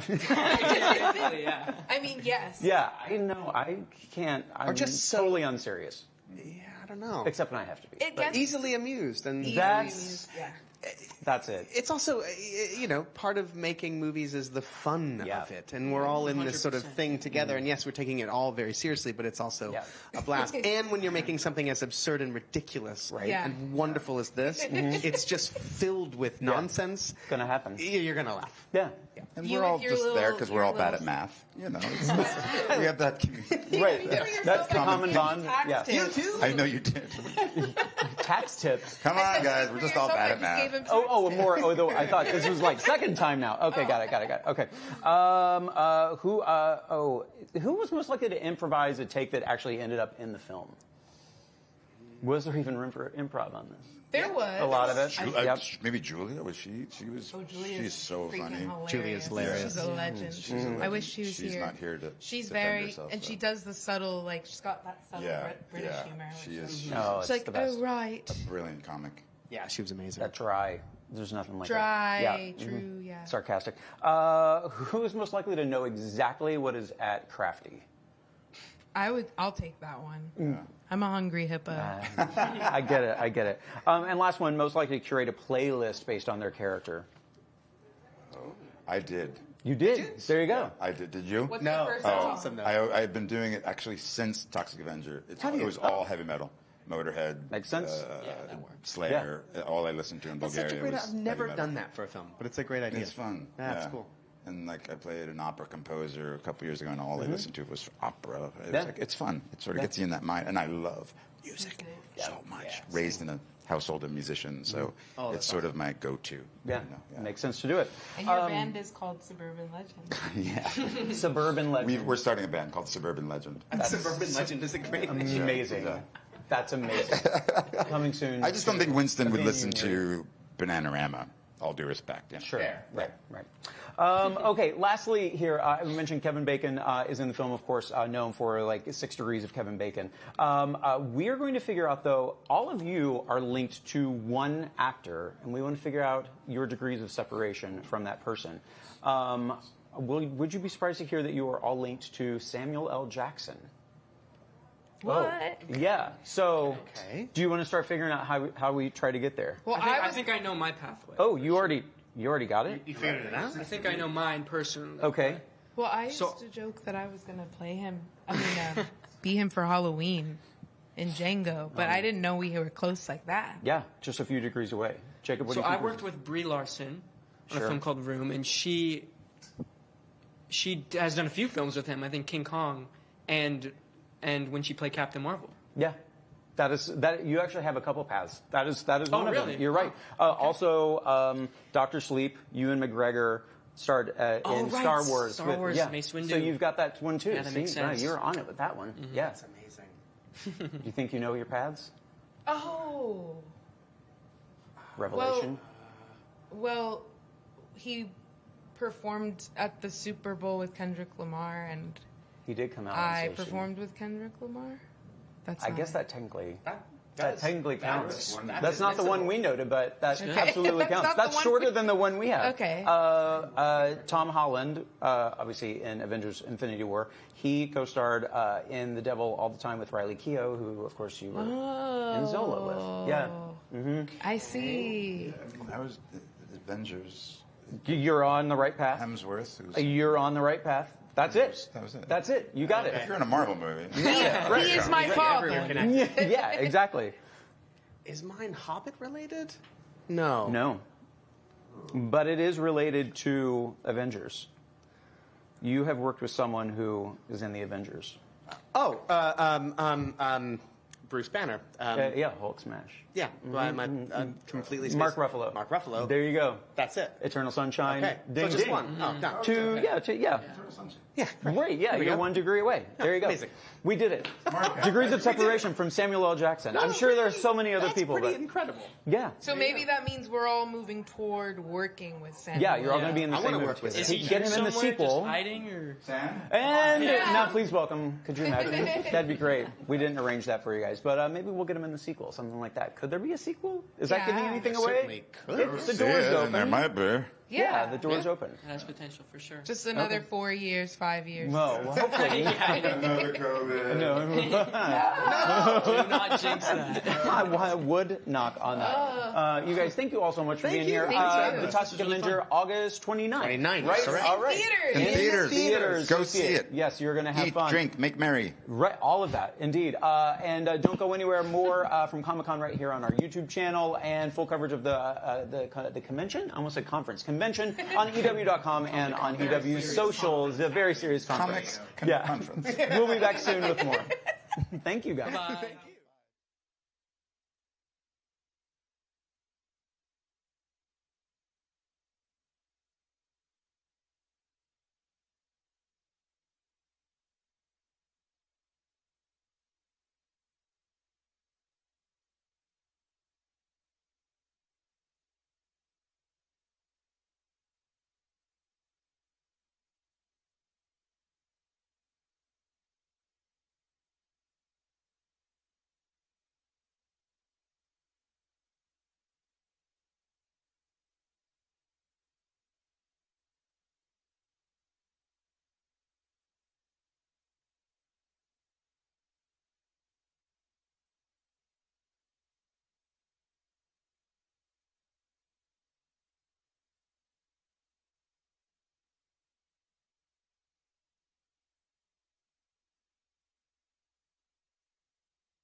Hey everyone, I'm Entertainment Weekly's Patrick Gomez, and we are here with the voice cast of Avatar: The Last Airbender, celebrating 20 years since the premiere. Oof. What does it feel like to be at Comic-Con celebrating 20 years of the show that has had such a massive fandom? It actually feels very surreal, and to know that people have loved the show and this universe and continue to just be so enthusiastic about the show feels really, really special.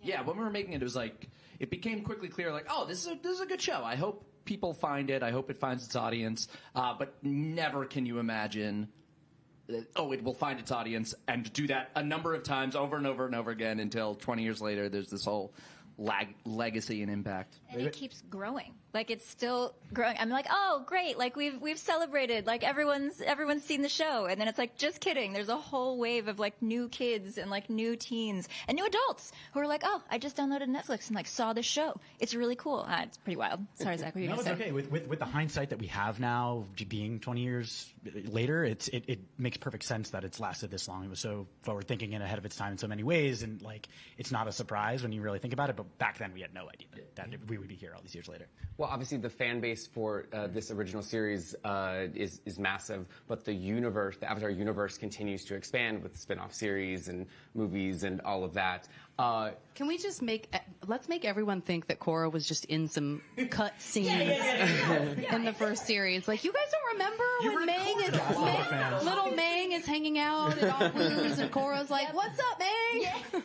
We're reverse engineering this whole thing. I love it. I love it. Fanfic. Yeah, like, it's gonna be great. From the actual cast. Canon bending. Yeah. That's not even fanfic. It's castfic, I guess. Yeah. There we go. We are not fans. But as it has expanded, there's been comic books and other versions of the story. Have there been elements that have been introduced about your characters or the story in general that you're like, man, I wish we'd done that so that I could have voiced a scene like that or explored that element, or things that you wish you'd been in? I guess you've answered the question a little bit already. But are there elements of the story and your characters that have evolved in the expanding universe? Oh, yeah. You're like, oh, that's a really cool evolution or idea that we didn't explore. One of the biggest questions people ask me is, what happened to Zuko's mom? And I'm like, it's in the comic books. Go read the comic book. The search is amazing, and it's just a great and interesting story where his mom went, Ursa, and what happened, and that kind of trauma that happened in her life. And actually, on my YouTube page, me and Gray did voice it when it first came out, a few scenes. So it's like, we're like, yeah, I would love to have done that on screen, this whole thing. I want to see Toph flirt. Like, actually flirt. I think we might get a hint of that. I'm hoping, because she'll be a little older. But I mean, that was my biggest thing. I mean, like, we saw her little moment with Sokka. She has kids. I know. So clearly, happened somehow. Had to work. Yeah. I would say Kyoshi, like the whole, like the idea that some of the stuff that gets written that moves backwards in time, that Mike and Brian would allow other creators to kind of come in and pitch and say, I think Kyoshi uses fans for this reason, and that Mike and Brian are like, that makes sense, and that you can sort of build backwards. It is actually really amazing. The Kyoshi novels are so good. Yeah. So Nickelodeon has released first look at Avatar: Seven Havens. Now, we know Korra was the last Avatar in the cycle.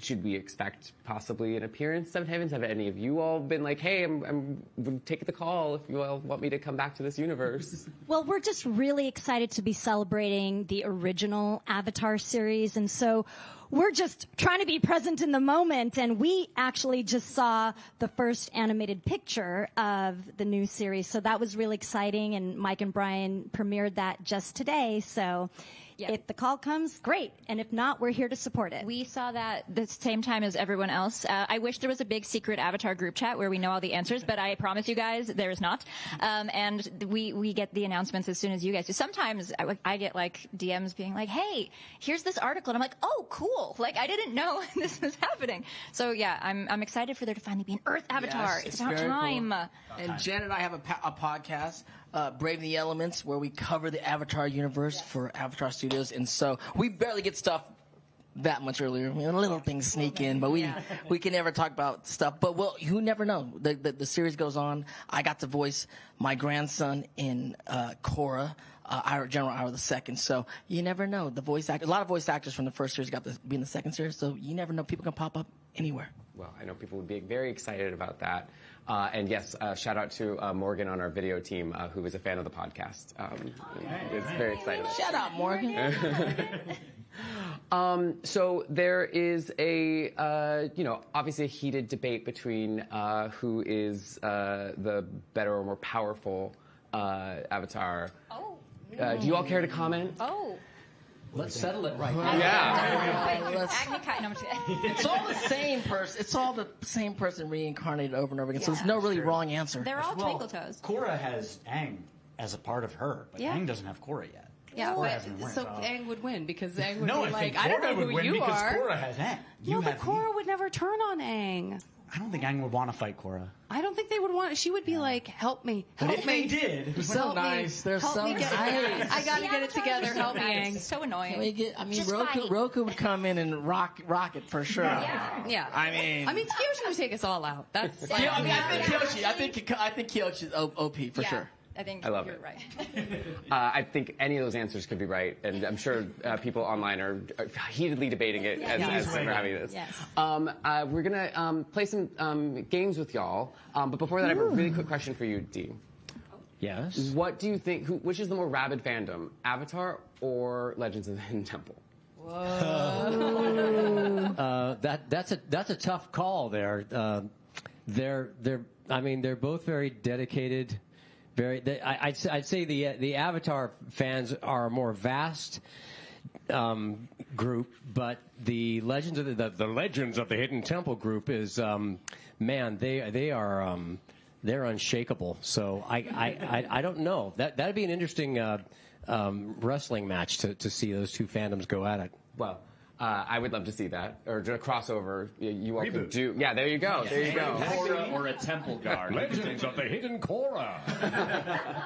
I also have to say it would be a heated debate between California Dreams and Avatar, also in our office. All right, so we're going to play a game called Iconic Lines. We have some lines that some of you actually said on the show, and we want you to assign someone else here in the group to read them. So we're going to start over here with a top line. So you have to choose someone to read that. We're starting with a classic, guys. Okay, I kind of want to do a curveball because I just want to see what you do with that. Nice. I'm starting off strong and fun. And which character? That, I think, is up to you. Okay, so since I'm not going to speak words, should I read what it says I think before? just give the intention. We'll know. Yes. Okay. All right. So here we go.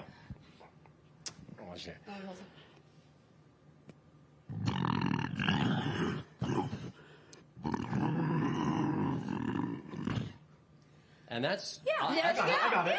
And now you can translate it for us. That's Appa saying, I am not Toph, I am Melon Lord. Legendary. You got that, right? That was Which perfect. is a quote by Toph. We got a Soka line now. Okay. Yeah. Oh.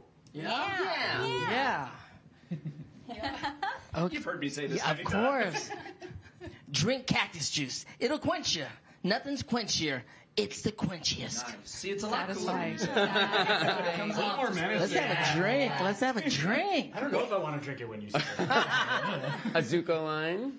Oh, okay. Let's see. Let's hear that one. All right, you're gonna have to bear with me here, just because I'm 31 now. I was 10 when I did Aang. Fair. You aged? Yeah, just a little bit. I'm sorry. The score's not on the wrong side. I had to get there. I'm trying. If we could pass this down, it's a Suki line. Nice. Let's see. Well, I must give this to my counterpart. There you Yep. go. Oh, yes. There it is. You told me you never made out with the moon spirit. Lies. You never told me you made out with the moon spirit is the line. You never told me you made out with the moon spirit. Perfect. Wrong. Technically, Classic she wasn't Sokka. the moon spirit at the time. I mean, That lived within At her. the time, it was there. But then she turned into the moon, which was not when we made out. Okay. Like sort of as she But turned. there's a lot of air in there too. A lot of air. A lot of air. No excuses. No excuses. Yeah, there's still. But then Jenny did the voice. Jenny did the voice of Yue in Ember Island Players. I Jenny did. I didn't even know until I looked at the credits. I was like, wait a minute. And I said, oh, I did that. I forgot. Yes, until I you saw play it both again. the current and ex-girlfriend. That's just such a a weird good meta. Yeah, it's very interesting. Crazy. All right, we've got one for you to sign. Okay. Ooh, who we got? I gotta pass it from one avatar to another. Okay. All right. Classic. Oh, great. Flameo, Hotman. You're so Flameo. chipper Well with done. it. Flameo. Cora's so chipper. I mean, all right. Hotman. No, it's good. Yeah. Hotman. Flameo, Hotman. She has range. Similar. Janet has range. And dude, this wasn't yours, but I'll let you assign this last one for us. Oh my goodness, man, who gets to? Let's see. I'm going to give it. I'm going to give it to. Who's it? Yeah, I couldn't remember who did what. Have you had one yet? No, I don't need one. If you wanted to give it to Cora, You give it should to go. Cora. No. I think what we're learning now is you are the nicest cast in Hollywood. Extremely. Oh man. Okay, this is very important. My cabbages. That's it. That's the Shout out tweet. James C. That's the treat. Shout out to James. Shout out to James It's C. similar Melon Lord energy, honestly, but just Yeah. more distraught. Melon Lord is more Different powerful. vegetable. Yeah. Yeah. I mean, I think melon might not be a Fruit or vegetable at whatever. I all. don't know. No, I think. Don't- But in don't- our Okay, world, okay, don't okay, know yeah, that. sorry. Hybrid. Oh, there's always a surprise what's a vegetable and what's not. It's true. You That don't is know. true. Yeah. Seeds? You could convince me that a melon is a vegetable right now, and I would walk out believing it. Fruits and vegetables are on all the fence. hybrid, like the animals. There we go. Exactly. All right, and our final little game we're going to do with you all is voiceover karaoke. We've chosen a popular song that actually was recently performed on the Kids' Choice Awards, so there's a little connection to Nickelodeon. As a show. There you go. Yeah. So it's a full circle moment. So I'm going to pass these lyrics out to Gnarly. Nervous. Nervous. It's pronounced gnarly. Gnarly. Is it like gnarly or And if you want to take one and pass it down. We'll find out. So we're doing it line for line. So we're doing, if you can each do a line, we'll go down the row in the back maybe, and then down the row in the front, and circle back around, if that works for y'all. So you're going to kick us off. That's part of the song. Yes, that is part of the song, so you're looking right to that smiley face over there. So we read the parenthetical part in addition. As well. Yes. Okay. This is really funny. Here we go. Wow, So, wow. Okay. Let's do it. They can describe everything with one single word. You know, like Tesla, gnarly. Fried chicken. Gnarly. Partying in the Hollywood Hills. This song, gnarly. Oh my god, that new beat, gnarly. Ducking, gnarly. oh my god, is this real? Gnarly. Everything's gnarly. Oh my god.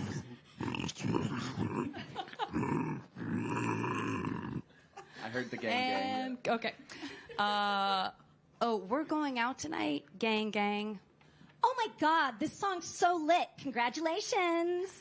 Now you be like, gang. Gang, gang. Gang, gang. Gang. Bam, bam, bam, ba-dam, bam, bam, bam. This is the game. And that's the That's outro it. music. That's right. There we go. There you go. Amazing. You did great. You did great. We did it.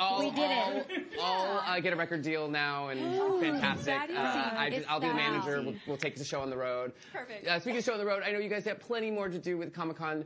Thank you all so much for stopping by Entertainment Weekly's studio. Thank you for having us. Please continue to watch Entertainment Weekly's YouTube channel for all live panels throughout the entire Comic-Con this weekend, as well as our coverage at EW.com and on all of our socials. Thank you all so much for being here. This was such fun. Thank you. Yes, amazing. That was gnarly.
Hi, I'm Maureen with Entertainment Weekly, and I am joined by members of the cast of Disney's live-action Lilo and Stitch. Welcome! Or I guess I should say aloha.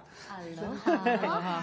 Well, I'm going to start by asking, so big success with the first film, and now we've learned that you're getting a sequel. So how long have you guys known? Were you surprised by that announcement? We can neither confirm nor deny the existence of any such project. And with that said, I've known it for 2 weeks. I don't know. I was in Japan. I don't know when. Yeah. So I learned it in Japan that we were going to do a sequel.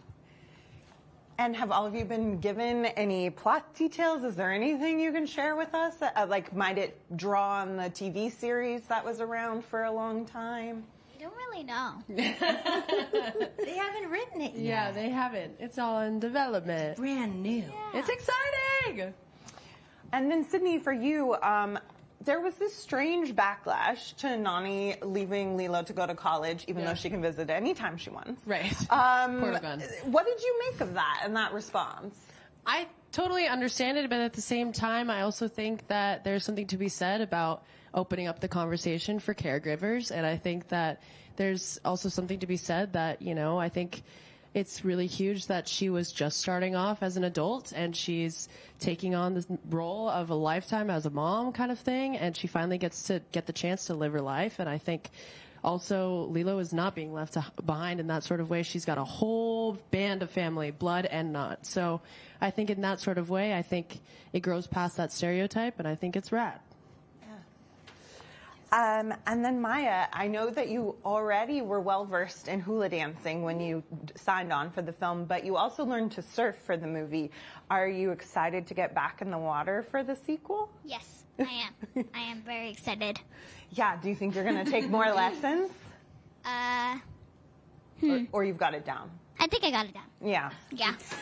I'm just learning to surf by myself. And I won't call myself a professional, but I'm still learning to surf by myself. Yeah. Well, hopefully we'll see more dancing and more surfing. Yay! For both Tia and Chris, you were both heavily involved with the original project. What has it been like to have this full circle moment coming back to the project all these years later and introducing it to a new generation of fans? I love that it has. I mean, I always knew that it was out there. It endured, and just everything about it was unusual. It was really different film when it first came out, and it really connected with people. And that was like my greatest hope, was that it would. And so I think that it's just really affirming to know that, like, to have all that everything that I felt was true to be confirmed, I think. It's beautiful to be part of that legacy of something that's so beloved, and to see it have this whole new iteration, and it continues. And every summer you'd see Stitch and Stitch gear everywhere. So you knew, like, people generations deep were saying, oh, Stitch is my favorite character. Oh my gosh, I love you as Nein. So, I mean, it connected with that family part, that love part, the community that builds, that raises a child part that we can all identify with. Yeah. It's timeless. It's crazy. It's amazing. And then, Sydney, you and Tia shared a lot of scenes together. Did you get a lot of advice from her on the character, or get to have a lot of heart-to-hearts about it? No, I never talked to her at all. No, no. Oh my gosh, that was like my first thing that I did. I called her up on the phone and I was like, "Hi Tia, I'm a big fan. Like, hi Auntie, I wanna talk to you about." Basically, I wanted her blessing. I really did. Which you did not need at all. I'm like, you have everything you need is within you, girl. You are like amazing and the perfect Nani, and and you're the perfect Lilo. So I'm just happy. She was incredible in that sort of way too, because you guided us in a very incredible way. And to have you, Chris, to be here the entire way was insane as well. It's been a blessing.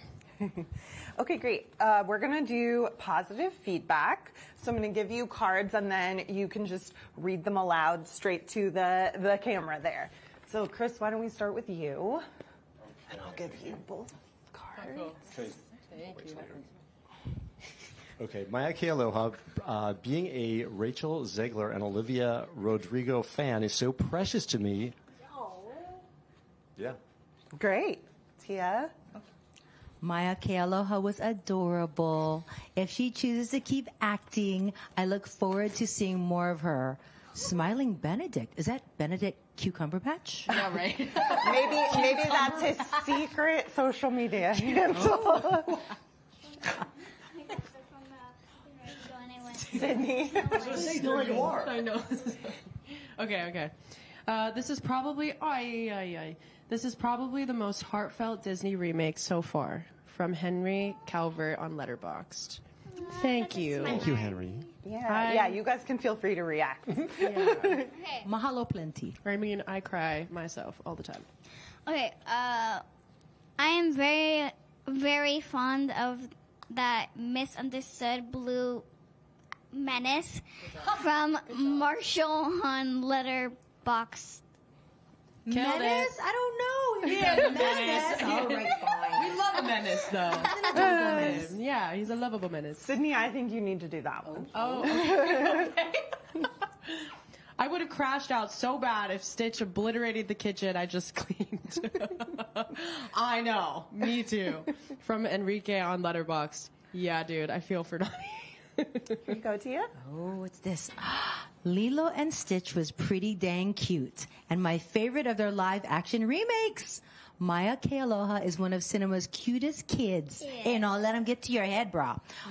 Sydney Agudong is a great big sis, and Stitch is endlessly charming. It was fun. From @RealJeffEwing. Thanks, Jeff. Thanks, Jeff. Thanks, Jeff. Oh, wow. Okay. Lilo and Stitch isn't just the best Disney live-action remake, it's pure magic.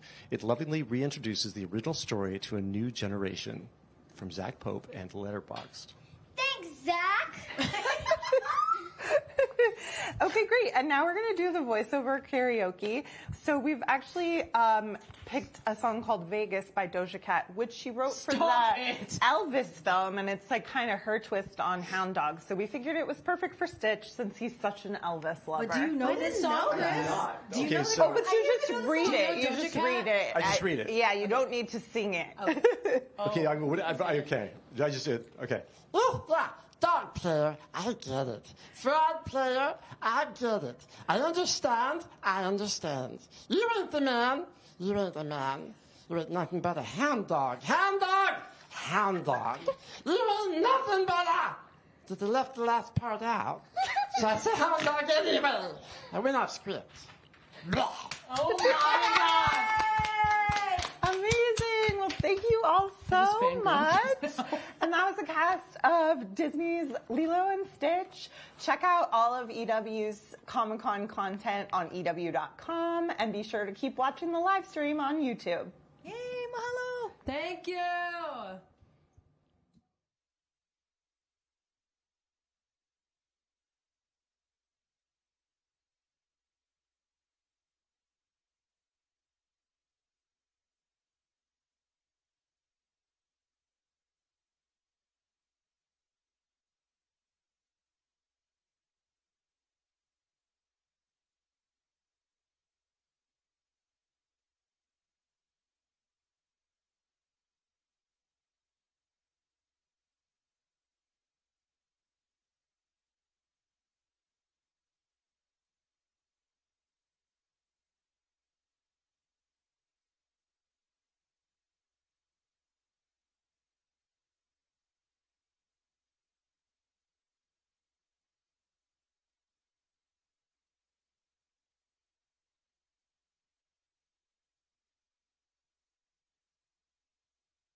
Hey everyone, Jared Hall back in Entertainment Weekly's Comic-Con video studio, joined by, I'm really having a true pinch me moment right now, the one and only Rob Reiner. How are you? I'm good, Jared. How are you? You seem nervous. Are you okay? No, I'm honestly, it's too much caffeine. I've had too much coffee and the sugar. That's really what's going on. I'll drown myself right now. Yeah. But it's a pleasure to have you here. Thanks for having me. I never thought I would see the day that we would get a Spinal Tap sequel, but here we are. I never thought we'd see the day either. I mean, this is 41 years in the making, and we never thought... Literally what I had written right there, 41 years in the making. Really? Yeah. You wrote that down? I did. And I never saw that. No, you didn't. We've never We're met on each other. Nope. No, we never have. No, I mean, we never thought we were going to do it. People over the years have asked us, say, you know, you should make a sequel. We say, we've done it, we've done it. And then, you know, we got the rights back. Harry Shearer, who plays Derek Smalls in the movie, was able to get the rights back, and we said, well, now that we have the rights, what do we do with it? What do we do? And so initially we were like, I don't know. But then we came up with an idea that I think works, and when people come on September 12th, they'll see what we came up with. Yeah. Well, so here's something interesting. There's a clip in the trailer where you, as a member of the cast, as documentary filmmaker Marty DeBorgi asked the guys... Marty DeBorgi. Thank you. Don't butcher that name. Jesus, I don't know. I can't read my own handwriting. That's all right. You asked the guys, the thing you guys had as kids, is that still there? Right. Was that a question you guys also wondered yourselves? 100%. 100%. I mean, you know, we hadn't, like I said, in 41 years, and the actual band members, the guys in Spinal Tap, and by the way, after the film came out, they played touring. Royal Albert Hall, Wembley Stadium, Glastonbury. They played everywhere, but they hadn't played with each other in 15 years in reality. And so we took that idea and said, okay, what happened? That's something. And we said, okay, they're not speaking to each other. There's some bad blood. We don't know what it is. It comes out in the course of the film. And so that's what we built the story on. Yeah. They have their own lives, jobs. They've gone off and done other things. Yes. Nigel has got a cheese and guitar shop. Honestly, sounds great. He sells both cheese and guitars. Derek is in London and runs the new Museum of Glue. And they collect glue from all over the world, and he is the curator of that. And then we've got David St. Hubbins, and he was playing with the mariachi band, but he also records music for podcasts, and also when you're put on hold. You know, the music that you hear when you're put on hold, he has composed that, and he's very proud of the fact that... I was going to say, it's probably pretty lucrative. He won a Holdie, which is the award they give for the best music when you're put on hold. And now I feel like that might become a real thing. If it's not a real thing, is it? No. You made it up. Okay. Nothing's a real thing, including this interview. It's not all real. No, AI. Okay, if Spinal Tap is the funniest movie ever, what are the second and third? Oh, God, please. I don't know. I mean, listen, Airplane, I think, is one of the funniest movies ever. Yeah. There's a number of Woody Allen movies that are really funny. Steve Martin. I mean, you can go down the list. It's a long list. A long list. We have chosen 3 of our top favorite moments from the original Spinal Tap. Okay. We're going to watch those and go through. Let's start with our first clip here. Take a look at that one. Okay. It is a top to what we use on stage, but it's very, very special because iconic scene. See, the numbers all go to 11. Yeah. Look, so we had they made to do that. 11.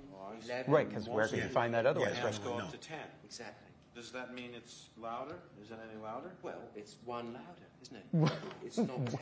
You see, most blokes be playing at 10. You're on 10 here, all the way up, all the way up, all the way up. You're on 10 on your guitar. Where can you go from there?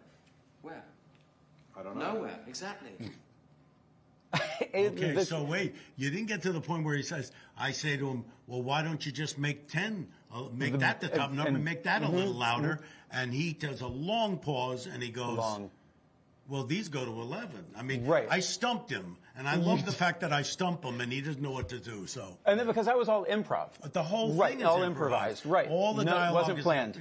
All improvised. That, I have to imagine, is like a scene that fans probably quote most often to you. Not only do they quote it most often, but the term goes to 11 is become part of the lexicon. So much that the Oxford English Dictionary has it in there as not just music, loud music that goes to 11, but anything in excess that you say this goes to 11. It's become part of the vernacular. That's wild. How quickly after the film came out did you feel that was something that was catching on? Maybe tomorrow.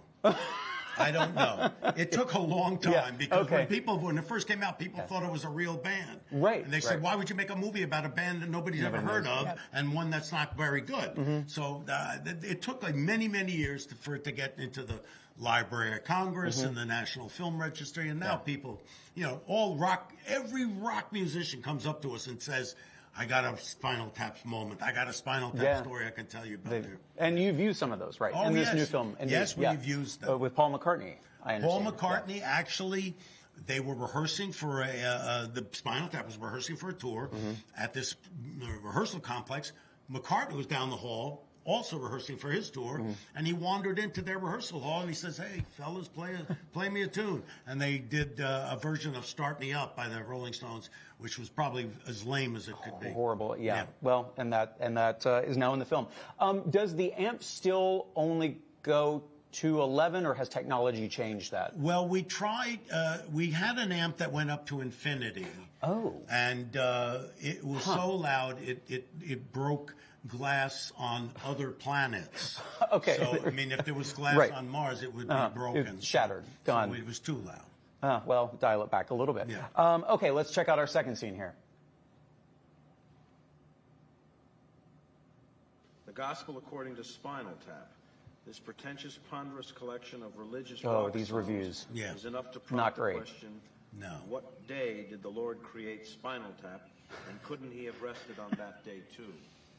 I've heard that one. Good one. That's a good one. The review you had on Shark. Enjoy them. It was really a two-word review, just said, shit sandwich. They never knew what I was going to say. Yeah. I would have these reviews. They had never heard it. This was the first time they were hearing those reviews. Were there a lot of outtakes, ones that hit the cutting room floor? You just went on and on. Are you kidding me? We had the first assembly of This Is Spinal Tap was 4 hours long, and that didn't include 3 hours of interview footage. Oh, wow. So we went on forever and forever. Yeah. Did you write those reviews yourself, or did you ever go and look at let me just find bad reviews that exist? I wrote them. I wrote them, and I surprised them with it. Yeah. Would you ever be a music critic? No. No, not your fancy. But I want to tell you something about Shark Sandwich. Yeah. Nora Ephron's son, who plays for Taylor Swift, and he's a musical director. He's a great guitar player. He has a tattoo on his shoulder of that cover of Shark Sandwich, just to show you how much of an impact we've made. So much part of pop culture. Yeah. And that's got to be flattering. And painful for him. Indeed, right. Is there a specific joke in this sequel that just it really hurt you to cut it? To cut it? Oh, we had a whole thing with a group called the Dose, which was a punk band. Dose, D-O-S-E? D-O-S-E, okay. Yes. And it was headed by Sherry Curie from the Runaways. Yeah. And she was sleeping with all the different band members, and each one of them wound up with a herpes sore. And then they decided, let's get the Dose, let's drop the Dose from the tour. And they had a band meeting, and everybody decided to drop it, except for the drummer. He was the only one without the herpes sore. And he said, no, I think we should keep them. But anyway, that whole thing had to go. Bonus footage, that's fine. Yeah. Hopefully it sees the light of day. Yeah. All right, here's our third clip. Fran Drescher there. Fran Drescher. Yes. A greased, naked woman on all fours with a dog collar around her neck and a leash. And a man's arm extended out up to here, holding on to the leash and pushing a black glove in her face to sniff it. You don't find that offensive? No, you don't find that sexist? This is 1982. That's Bobby, right, come it's on. 1982. Get out of the 60s. We don't have this mentality anymore. Well, you should have Listen seen the to me. cover they wanted to do. I don't care what they want. What was the cover they wanted to do? Oh, it was filthy. It was quite filthy. But they make a compromise because they won't release the album, and so they decide to release a black album, all black. And they were very upset about that. But they said, well, the Beatles, they had a white album, so why can't you have a black album? Right. Go for it. Yeah. We of course, we see the band navigating the culture of the current times. Was there something specific that you guys noted that the way the music industry has changed, we have to incorporate this into the sequel? The thing that's beautiful about Spinal Tap is they don't grow emotionally, artistically, musically in any way. Stuck where they were. Are heavy metal. Heavy metal music, and, you can't kill it with a stick. Oh, we love to see that. Comedies, we just don't see as many of them in theaters anymore. Why do you think that is? And that's a shame for me, because a comedy is meant to be seen with an audience. Yeah. You want that You wanna shared laugh with people. experience. Yeah. Exactly. And, it's tough for all movies. To me, thrillers, horror movies, comedies, those are the things that need to be in the theater. Indeed. Well, hopefully more of that coming soon. I understand you've said a third movie won't happen. But you never say never. Well, that's fair. But probably not. Okay. But hypothetically, let's say you did. Who's a rock star you would just love to get in that one that you weren't able to get this time around? I'm not going to be able to tell you this, and the reason for that is it's a big secret, and I can't tell you. Oh. It's a very big secret. Okay. We like big secrets. That's fine. Maybe it'll come out someday. If someone handed you the perfect script for A Princess Bride 2, would you do it? No. Really?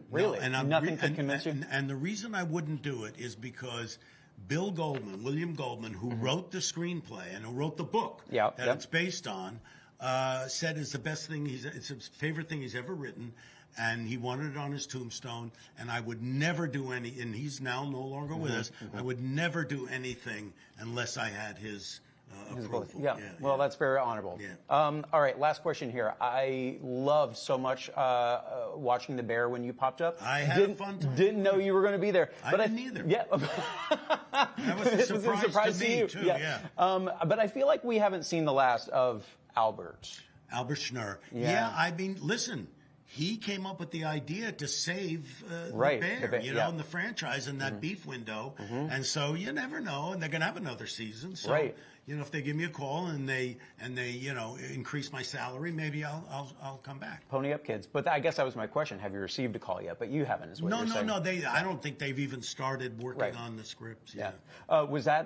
Did that all happen like it was very out of the blue for you? Random? It was out of the blue. I had talked to Jamie Lee Curtis, who's a good friend. She's married to Christopher Guest, who's in the movie.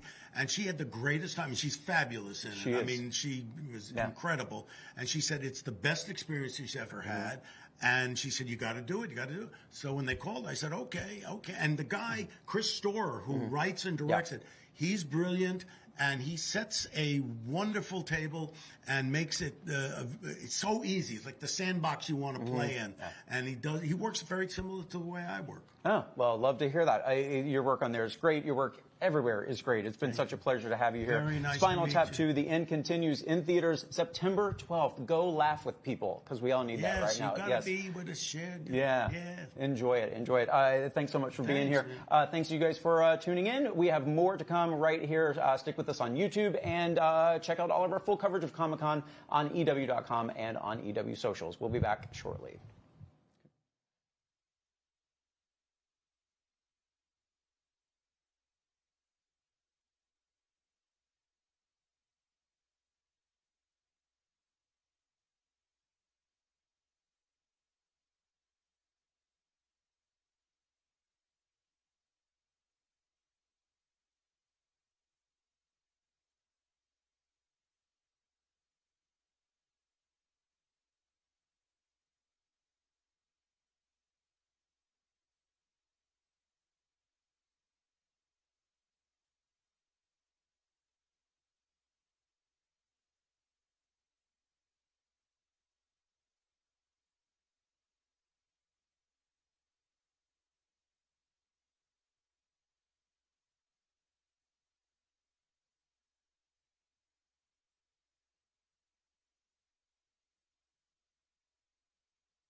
Hi, everyone. I'm Entertainment Weekly's Patrick Gomez, and I'm here with the Hallmark Hallstars.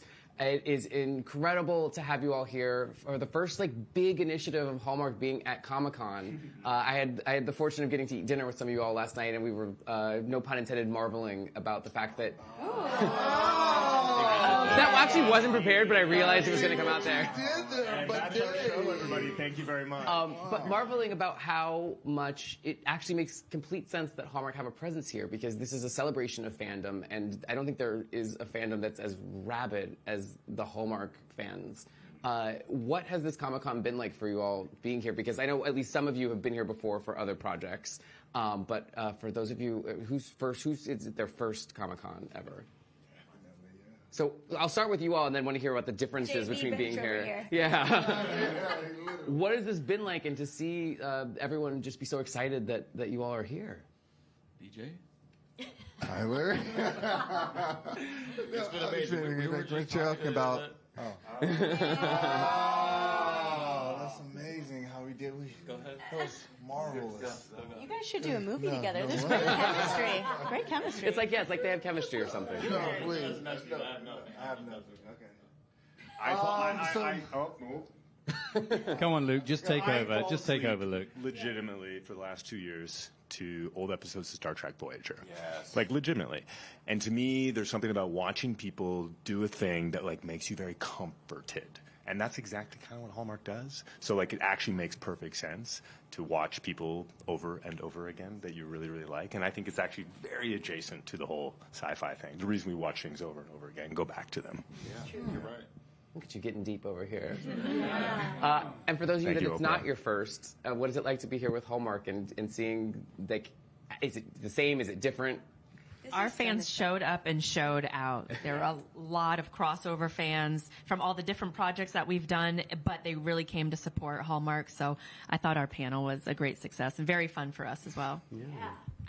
This whole suite, the Entertainment Weekly suite, is such a nostalgic memory because you guys have rented the same exact hotel room for years now. And so coming in here is like coming into a time capsule. So it's really special that you guys get the same hotel room every year. We are very grateful to be here as well. And you look exactly the same. So Thank you, Patrick. I agree. How about for you? It's a wild ride, for sure. Coming from a superhero show to come here, and I haven't been back since Supergirl ended, but it's the same fandom. It's like that heart, that passion, like you were saying, it's like almost a rabid, and that was such a great word for it. But to pack out that huge room and everybody be so excited and stoked to be there, I missed it, but this is a whole new game. I love that.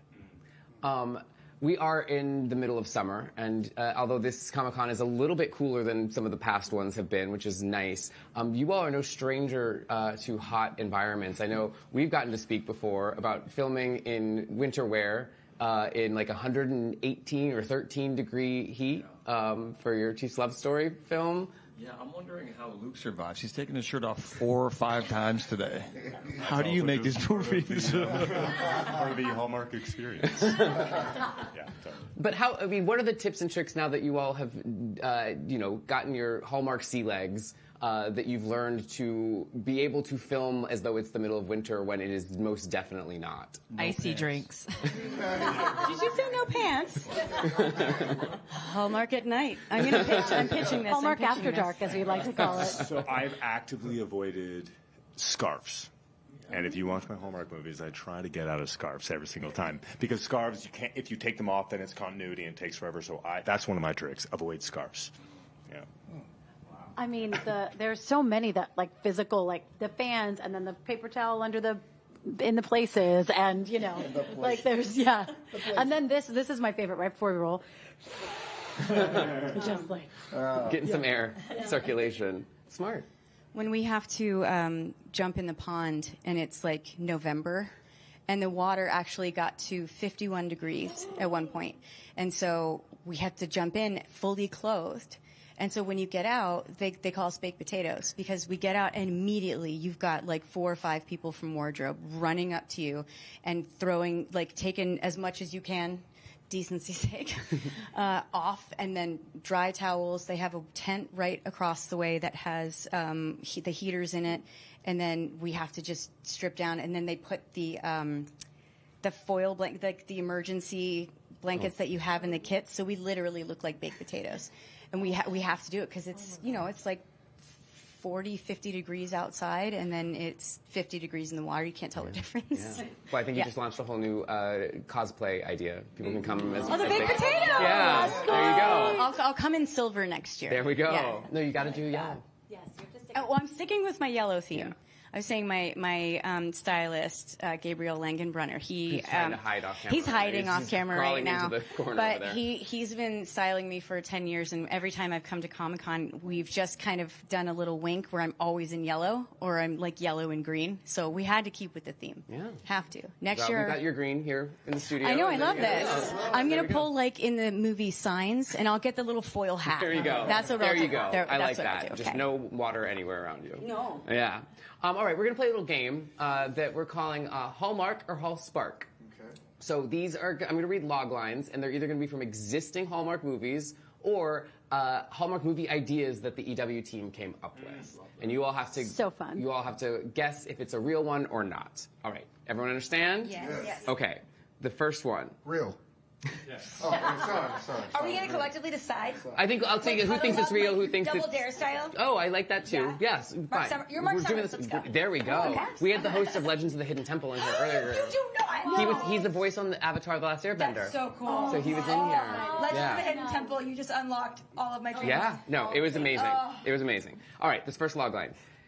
Cat lovers Zachary and Marilee are thrown together. Back together at Christmas when they're tasked with finding homes for a litter of adorable kittens. Okay, guys, that's not Hallmark. That's not real. Is it? That's real. I think that's real. I don't know. I'm getting a head shake. I don't know about the. I don't think so. We're going real? Was it about kids? I know that Kimberly All right, who thinks it's real? Unanimous decision. Who thinks it's real? Because Tyler thinks it's real. Who thinks it's fake? Right, the answer is real. It was Kimberly. Was it Kimberly Sessa? The 9 Kittens of Christmas.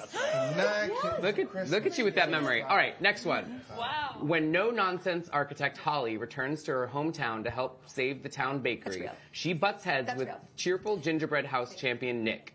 Will their frosted rivalry heat up? It's too many tropes. Sorry. So we had a too many tropes. Sorry. I had there was like someone over here was like, that's real. Wait, no, it's not. Okay. I'm kind of cute. Yeah, it's a lot of tropes. I agree. All right. I thought architect and bakery were like, okay, no. But his profession? What is he? Gingerbread house champion. So we don't have his profession. It could be a profession. How much money do you make being a champion of gingerbread? No, Maybe he makes fake. millions. I don't know. No, it is fake. We at EW are calling that gingerbread and mistletoe. We should have broken it. Oh, cute title though. We'll take There you the go. title. You are welcome. You are welcome. Yes, there we go. We actually at one point went through a whole story in the magazine where we pitched a whole movie idea and got feedback. Really? Oh my I'll send it to you. Yeah. They loved it, but we're waiting for the call for the production start date. Oh, you're going to get one now. To save her family's hotel's Christmas show, talent booker Claire must ask for help from her ex-boyfriend Ryan, the lead guitarist of a now famous band that fired her as their manager years ago. Real. I'm gonna say real. Yeah. Ooh, Tyler's going fake. I'm going to say fake. I do remember that. All right, so we got one fake and mostly real. Just even though it's That is a real movie called Christmas, Yeah. Christmas in Tahoe. Yeah, told you. Yes. Oh, Christmas in Tahoe. Yes. There you go. No, it's crazy. All right, after. I know none of this, by the way. Just acting really confident. You're just very confident. You're just very But confident. I like the confidence in the answer. Yeah. After failing to get the coveted role in the Sugar Plum Fairy in this year's production of The Nutcracker, Real. Viviana Serrano, an aspiring ballerina, joins forces with Natalia, a retiree from the New York Ballet, to create a surprise reprise. Y'all made me say surprise reprise of the dance of the Sugar Plum Fairy with a Latin twist. Oh, Well, I wasn't in that. I'm gonna go fake. Wait, because of the All right, we got 2 fakes. I'm fake. Fake. Real. Reals. That is a real movie called Sugar Plum Twist. Yes. BJ told you. All right, so we had about 50-50 yes and no's, but I think we do agree all of those could end up being Hallmark movies, and you all can star in them together. 100%. If they haven't been yet, they There we could go. be. Making millions. There you go. Yes, that guy. And now we're all going to become Gingerbread House champions, and we'll retire and live on that scene. My family does do that competition. Oh. I'm the more Pablo Picasso, like abstract one, and my sister does the perfect. Yeah, mine looks like Assemblies. I was like 6, but I'm Yeah, me too. My dad didn't show up to my gingerbread making contest in my school when I was 10, and then when I got home and I brought it back, I left it in the room and I was really sad. And then I left the room and I came back and he was eating it. No, real or fake, Kyler? Real? It's real. Oh my god! But at least you liked And now it. you're in Christmas movies. There we go. That is the start of the next Hallmark movie. That is That's on what there. it's going to be. Yeah. It's redeeming. Gingerbread and mistletoe. Yes, we'll workshop it. We'll workshop it off camera. Thank you all so much for being here. This is Thank you. We love you. Congrats on those of you that's your first Comic-Con. I hope you rest a lot tonight. And for those of you watching at home, please continue to enjoy all of our panels all through the weekend on Entertainment Weekly's YouTube, as well as all of our Comic-Con content on EW.com and our socials. Thanks, everyone. Thank you.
Welcome to Entertainment Weekly's Comic-Con studio. I'm Sam Heifel, joined now by the cast of Percy Jackson and the Olympians. Yeah. Welcome in, welcome in. My most important first question is just how much water is there in season 2? Like, a lot of water. You're not going to believe a lot of water. Like, you might not think this is the truth. There's a lot of water. Shocking. It's very insane. Okay, who was the most drenched? Oh. Me, bruh. I'm Yeah. sorry, I didn't mean to say it like that. Like, cause he, I think like, you were. I mean, like literally, like like he is dry more because like after Yeah, he no, gets 'cause- the thing, he turns dry. Like you know what I mean? Yeah, So Percy is Spoiler. just dry. He's always dry. Perks of your father, yes? Yes. Yep. Yeah. I think that's fair. Yeah. I mean, like It's everyone gotta probably be- knows that. I mean, because all the ironclad stuff, that was just water. Water. we were all in that together Yes. those days. Except We Daniel. survived, except I Daniel. was hidden away a little bit. Well, no, you had a whole situation. I in a tank. had plenty of times where I was Arguably, yeah. completely soaked, Yeah. where I was underwater. Oh, Submerged. the most soaked, The you could most say. soaked. Yeah. Yeah, I believe. Fully submerged. That's I think that's the. That's actually. You might take the crown. Yeah, he might be Also, taking the I cake. was in the rain, like once I was in or the rain. twice. It Congratulations. was drizzling in Vancouver one day when I was. So, Charlie definitely had the worst this season. Absolutely.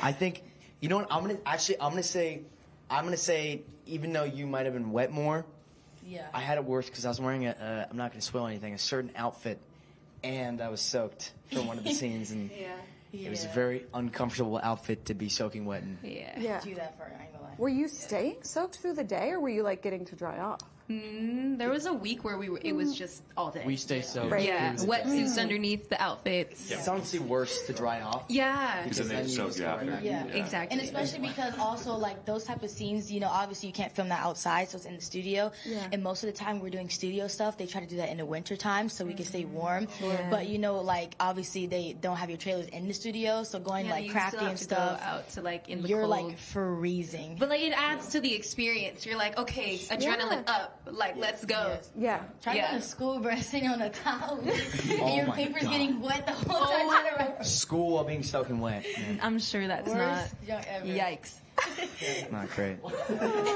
Yeah, I hate that. The entire Yeah, we can all. I started it. I did this to us. Okay, we'll shift. What is the scariest monster that you all face in season 2? Okay, season 2. Man. Scylla or Charybdis. It one I has look to be at, man. either one of I those agree two. with her. Right? Scylla and Yes, Charybdis Scylla have to be the and most terrifying. Yeah. Probably, yeah. They're just the biggest monsters. Across the Yeah. series, though, the one that freaks me out the most is the Manticore. Ooh, but that's season 3. We got some I know. time Okay, before we that. gotta keep it. Let's keep it. I'm Keep it sorry. season 2. I'm settling. Season keeping 2. it 2. Okay. But also, Polyphemus is scary because he can talk. That's true. He's Like, smart, he can kind of. manipulate you. He's Yes. like he's got all the Cyclops kind of tricks. I'm sorry, no offense. Very. I'm sorry, I didn't mean it like that. But he's got a bit of a game plan, which makes him really scary. Yeah. Yeah. Fair enough. Did you have any sort of initiation into the cast? Yeah, we hazed him. Definitely hazed him. Yeah. They put you underwater. Forced him to walk over Doritos. Which Star makes a terrible joke, but no, it pretty nice. Pretty nice. Pretty nice. Yeah, It could be a nice initiation. It doesn't have to be bad. No, they were, Yeah. they were great. Yeah. We made him get our hazing. craft. You guys are live. We can't take this back. Daniel, give me 10 right now. This is Make the crazy. joke. Yeah. We can't take No, this Daniel back. was great. I mean, it was, to be honest, I'm not going to speak for Daniel, but but I'm going to speak for him right now. Yeah. However, But I don't know. I feel like he had a pretty easy kind of settle in, especially because all of us, it was kind of the first time where all of us were filming together too. Yeah. So we kind of just added him in, and we all kind of got closer together during he prepping. meshed in really, really well. He kind of just assumed the position of okay, I'm taking care of all of you now.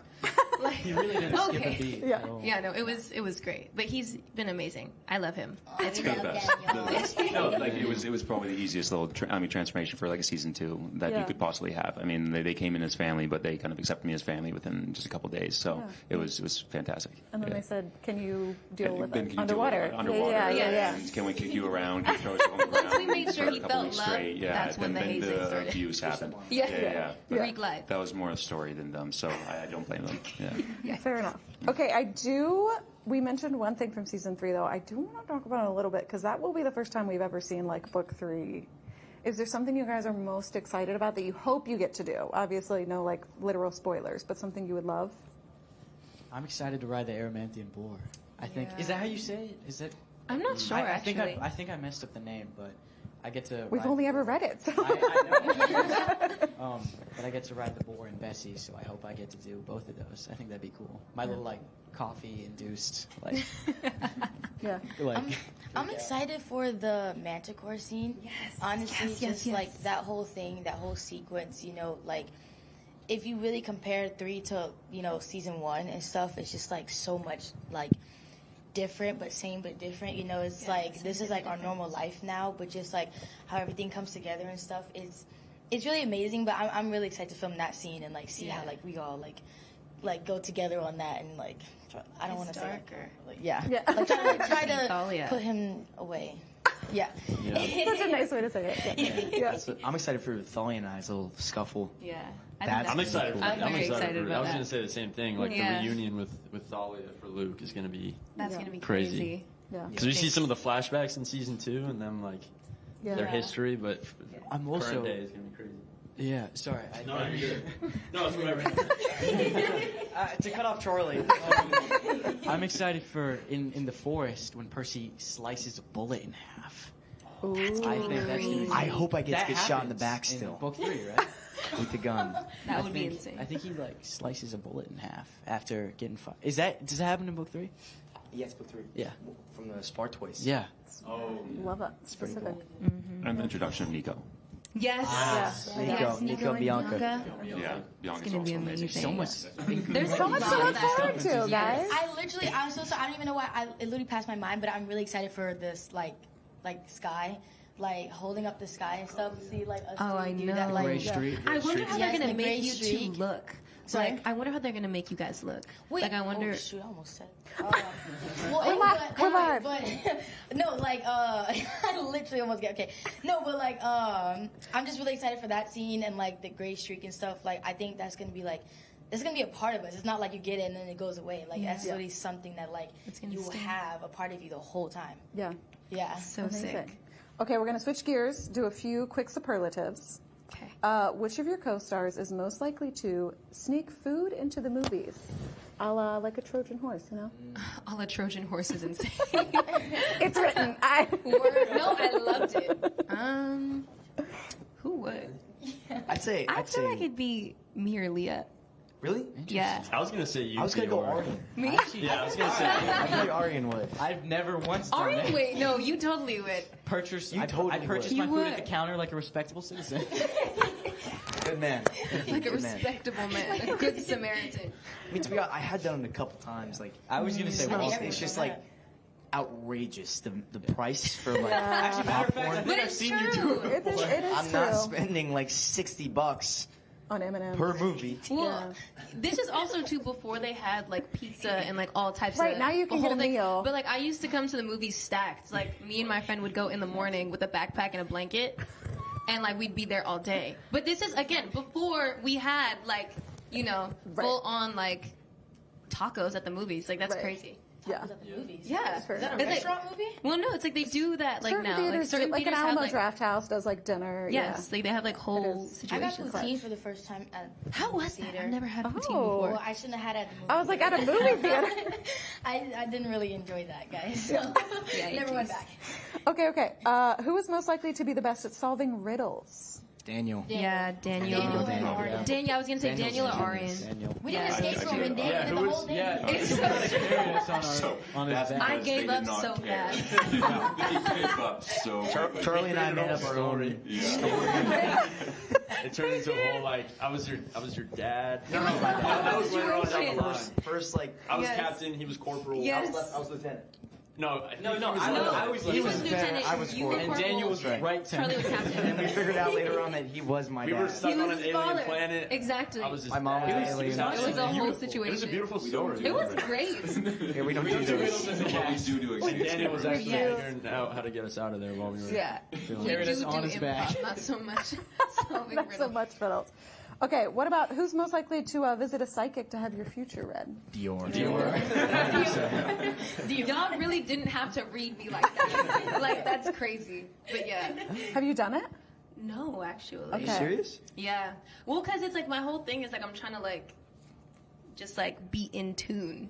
Oh yeah. Thrive. Yeah. Thrive. We had a Thrive meeting the other day. Oh. Yes.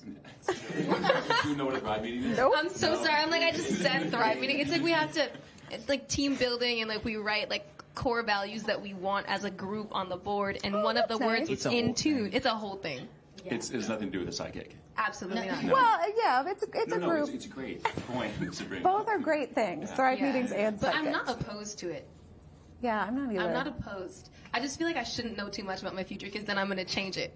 Oh, like, yeah. right? Like, I feel like the more you fight against the prophecy, the more it's going to I work. mean, Same way with the great prophecy. Yeah, way to go, guys. That was A+ It work. already happened for me. I'm 16. Oh my God, he's 16.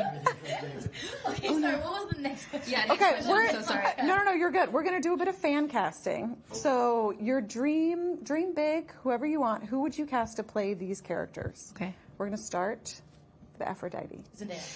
Yeah. I think it would be cool with multiple different women. I was going to say, Anna de to have Armas. a bunch of different Ooh. women. like that as well. Anna de Armas. He likes Okay, that as well. I like that as well. I'm in love with Anna de Armas. So, I'm gonna. I think that's You guys are going to have to fight over her. No, I'm just gonna be saying I like that as well. This entire Comic-Con, that was so wonderful. I actually, I feel really bad, but oh my God. change your answer. What? No, I have another one. But she played Derek Shepard's first wife in Grey's Anatomy. I just can't think of her name. Kate Walsh. Yeah, her. Yeah. Wow, she was great in Addison Umbrella Academy. Montgomery. Yeah. That's what. Okay, yeah. You That's know, a good I one. forget her name, but have you ever watched American Horror Story? Yes. The 3rd season, Coven? Oh, the 3rd season. You're not talking about like Sarah Paulson. No, not Sarah Paulson. The one who was like very like, what's it called, hippie woo? I The should one probably which know this, but I she don't had know. like, okay, to those of you who have watched American Horror Story Yeah. and know who I'm talking about, it's that one witch who was like, she had that whole intro dance to Fleetwood Mac and everything. Yes, there's someone behind the camera who knows what I am talking about. I don't know her name, but Lily Rabe. I think she would be I feel like she has that energy. Like she could walk and like give that whole That's a good Aphrodite vibe. All right. Okay, next up we've got Apollo and Artemis. Ooh. See, I've always wanted 2 people for Apollo. Okay. And they both just wouldn't fit, anymore, I don't think. Yeah. First, Sam Claflin, right? That'd be awesome. Yeah. Second, Matthew McConaughey. Matthew McConaughey. That's like Dazed and Confused Matthew McConaughey as Apollo. That would be amazing. Yeah. I'm going Ross Lynch on the low. Okay. I said what I said. Right? Like it low-key works. I can see Levi McConaughey. I think he has that like dazzling smile. He could be cool. That's Could be. true. It could work. I think that's his name. Levi? Like Yeah. our age. Yeah, I that's know. perfect. Yeah, he Yeah. might. It might actually work. Because he does need to be our age. So. Yeah. But Apollo and Artemis are both a difficult cast, I think. Yeah, Artemis I find more difficult to cast than Apollo. Yeah. Ooh, Who would you That's go? okay. That's something I was like trying to get my attention. Any Artemis? Oh, I wasn't trying to answer yet. I was just like, I was just like, Series of calling. Unfortunate Events. Melina Wiseman. Yeah. Yes. I feel like she would be great. Yes. Pull it off. She'd be great. That would be good. Yeah. She would be a good Artemis. Actually. She's I could see that for sure. Okay, what about the Sphinx? Ooh. Sphinx. Charlie and I'm gonna have to tap out on this one. I'll do it. I'll do it. Cast. Fine. Fine. If I have to. I'll do it. Since you insist.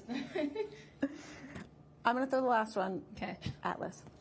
Christopher Judge. Yes, You've always yes, wanted Christopher yes. Judge. My answer. I love that you guys have you just sit around talking about this? Yes. These are questions we talk about Every day in our This is what you're just fan casting? All the time fan casting. I have another fan cast that might not be as popular. Okay. You know, like Nereus, the old sea god? Yes. What about Nereus? Danny McBride. Yes.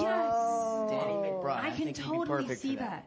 Amazing. Also, I know it's not on the list, but Kate Winslet for Hera would be. Oh, I mean, So That's perfect. yeah, Yes. yes. I love that. That was a good one. Should have been on the list. Well done. Amazing. Have we not casted any of the Olympians yet? Like, what are the No, Olympians I don't we think we've haven't casted any of the Olympians. No, like, what are the Olympians that we haven't casted? Almost all of the Olympians. Yeah. Except for Artemis and Apollo and Zeus, Hestia. Hades, Athena. Poseidon, Athena, Mr. D. So Hermes, Mr. D, we have, like, Hephaestus, Ares. Yeah. Ares. Wait, so what was that question?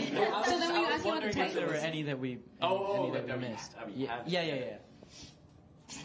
I guess other than Apollo. Okay, what about Hercules though? What he's not like. I mean, he's like in flashbacks. Right. I But would still go, there, yeah. He's still there. What about? Oh, then we got to go. What about Achilles in season 5? We got to go Brad Pitt. Yeah. Right? Like he's got to come back like, from Troy. Classic from Troy. Yep. Like he's Yep. That would make sense. That would. But Hercules. Hercules Henry Cavill. is tricky. Oh. David Cornsweet. Hercules. David Cornsweet. Anyone who's played Superman. They've been talking about these men in the car Can you all day blame long. us? No diss. Love them. Yeah. Great acting. Yeah. They have been talking about them all day. I say all Henry day. Cavill. They really I do have said man Henry Cavill's crushes. Probably Like the most handsome man ever. they were. He walked. Was like, yeah. We pulled up a picture of Henry Cavill. He was like, yeah. If I was a girl, that's my dude. I'm like, It's a valid take. It's a It's valid take. I don't know valid. what's crazy about that. It's not crazy to say. love who you love. Not crazy Awesome. to say. All right. Well, we're gonna end on that note. So love to Henry Cavill. Love you, Henry. Thank you guys for stopping through. Thank you. Yeah. Thank you, And everybody else, stay tuned to EW's YouTube all through San Diego Comic Con. We will be live, and of course EW.com and all of our socials for all your Comic Con needs. Thank you guys.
Hey everyone, Jared Hall back with you at the Comic-Con EW studio. Our last interview of the day one of Comic-Con, and I know, and we could not be ending it in a better way. Joining me is the cast of the Legend of Vox Machina spin-off series, The Mighty Nein. Hello, welcome. Hey. So happy to have all of you folks here. We just previewed the series for our some preview we just had, a summer preview or a first look it might have been. And let me tell you, people were like kind of rabid for this content. Do you feel that energy and everything around this? Absolutely, we do. Yeah. I mean, we've had this in the kitchen cooking for a number of years now, and our fans know that this is something we've been working very hard on. And so, having both of those panels this morning and having a chance for thousands of them in their cosplay with all of their signs and everything else, and a chance to yell and cheer, it was amazing for both of us. Easily. Now, part of that first look that we just debuted, Ashley, Yasha was not part of that. So, do tell, what can we expect from this role in this series? So in episode, no, I'm just kidding. Okay. Details, lay it out. Yes, Yasha comes in at the end. So for people who may not know, if you haven't seen our tabletop games, I was leaving for work in New York. And so when we got to put the show together, we were able to rewrite some of her story to make her journey make a little bit more sense. And I love where we landed with it, but she shows up. She shows up. Okay. She shows up. You gave enough of a tease. Give people what they want and bring them in. Just a little something. Yeah. Hot Boy Essex became became a thing from Live Play. Does the Mighty Nein lean into that moniker? Of him being hot? Well, he's hot. Yeah. He's hot. Yeah. Okay. Face all the time. He is a complicated, dangerous, eventual war criminal who happens to also be extremely attractive. And those are the ones you got to watch out for. It's true. It's Like- absolutely true. Yeah. He is always smizing. Yeah. So back from that, he created this nuanced, sophisticated character, and everyone's just like, hot boy! It's how it works. There could be worse reasons to, for fans to be excited. Because we're showing a side of Essex that a lot of people aren't familiar with, No, or it's only true. have heard Yeah, it's in true. past tense. Anyone who's like, I could fix him, Essex, your character. Yeah. There you go. Right. Ignoring the fact that the Mighty Nein takes place years after Vox Machina, have any of you imagined scenarios for what would happen if your Vox Machina character met your Mighty Nein character? We've played those scenarios out in our own heads Yeah. over and over and over again, I'm sure. And a little bit on camera. They are right here. Oh, you mean on camera and actually? Oh, it plays out. We've done some, like, Just a little shows and scotch. stuff. Little bit. Very, very tiny bit. Yeah. Yes. It gets a bit wild when we've had to play multiple characters at the same time often, and it's a bit of a mind F. Yeah. I see what I did there? Screw mind Fraud. That's the word. Yeah. Yeah, it's a mind frog. I feel like we all like to flirt with our other characters. Oh, yeah. It's so dumb. We also swing wildly from personality to personality, so usually it's a little bit of oil in the water. I also have just been making my own characters kiss in my head for a long time now. Yeah. Long time. Why not? That's why I have action figures. Right. Can make that happen in real life. Yeah. Laura and Ashley, you were both notably in The Last of Us video games, and Matt, you also, surprise to you. Did you know that? No. Yeah. And Matt also voiced NPCs. What were your reactions to seeing Caitlin Dever arrive as Abby and all of these season 2 Emmy nominations? Oh my gosh, she's just phenomenal. Every moment that I saw that she was in, I just loved how much she brought to the character and how she made it her own. And it's kind of like watching your child get up and start walking for the first time, and once you put it out there, it's somebody else's, and she's just embraced it. And I just had lunch with Neil about this, how happy I was with everything that she did. Well, I'm glad because she's here. It's a surprise.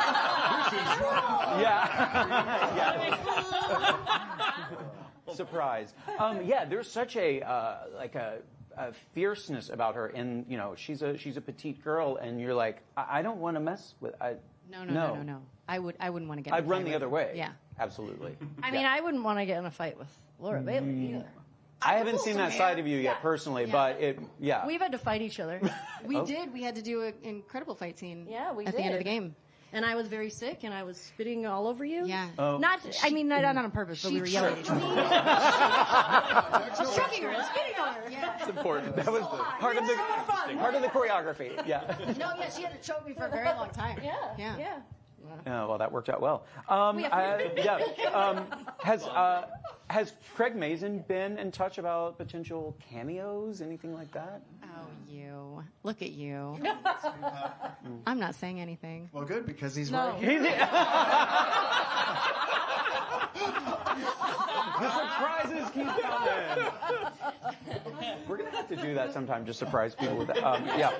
I love that. That's a good bit. But yeah, the Emmy nominations for that series. I mean, because others. Wait, have all of you done voice work for Won any Emmys? of the? Have all of us won Emmys? For Last of Us. Emmy winner Sam Riegel.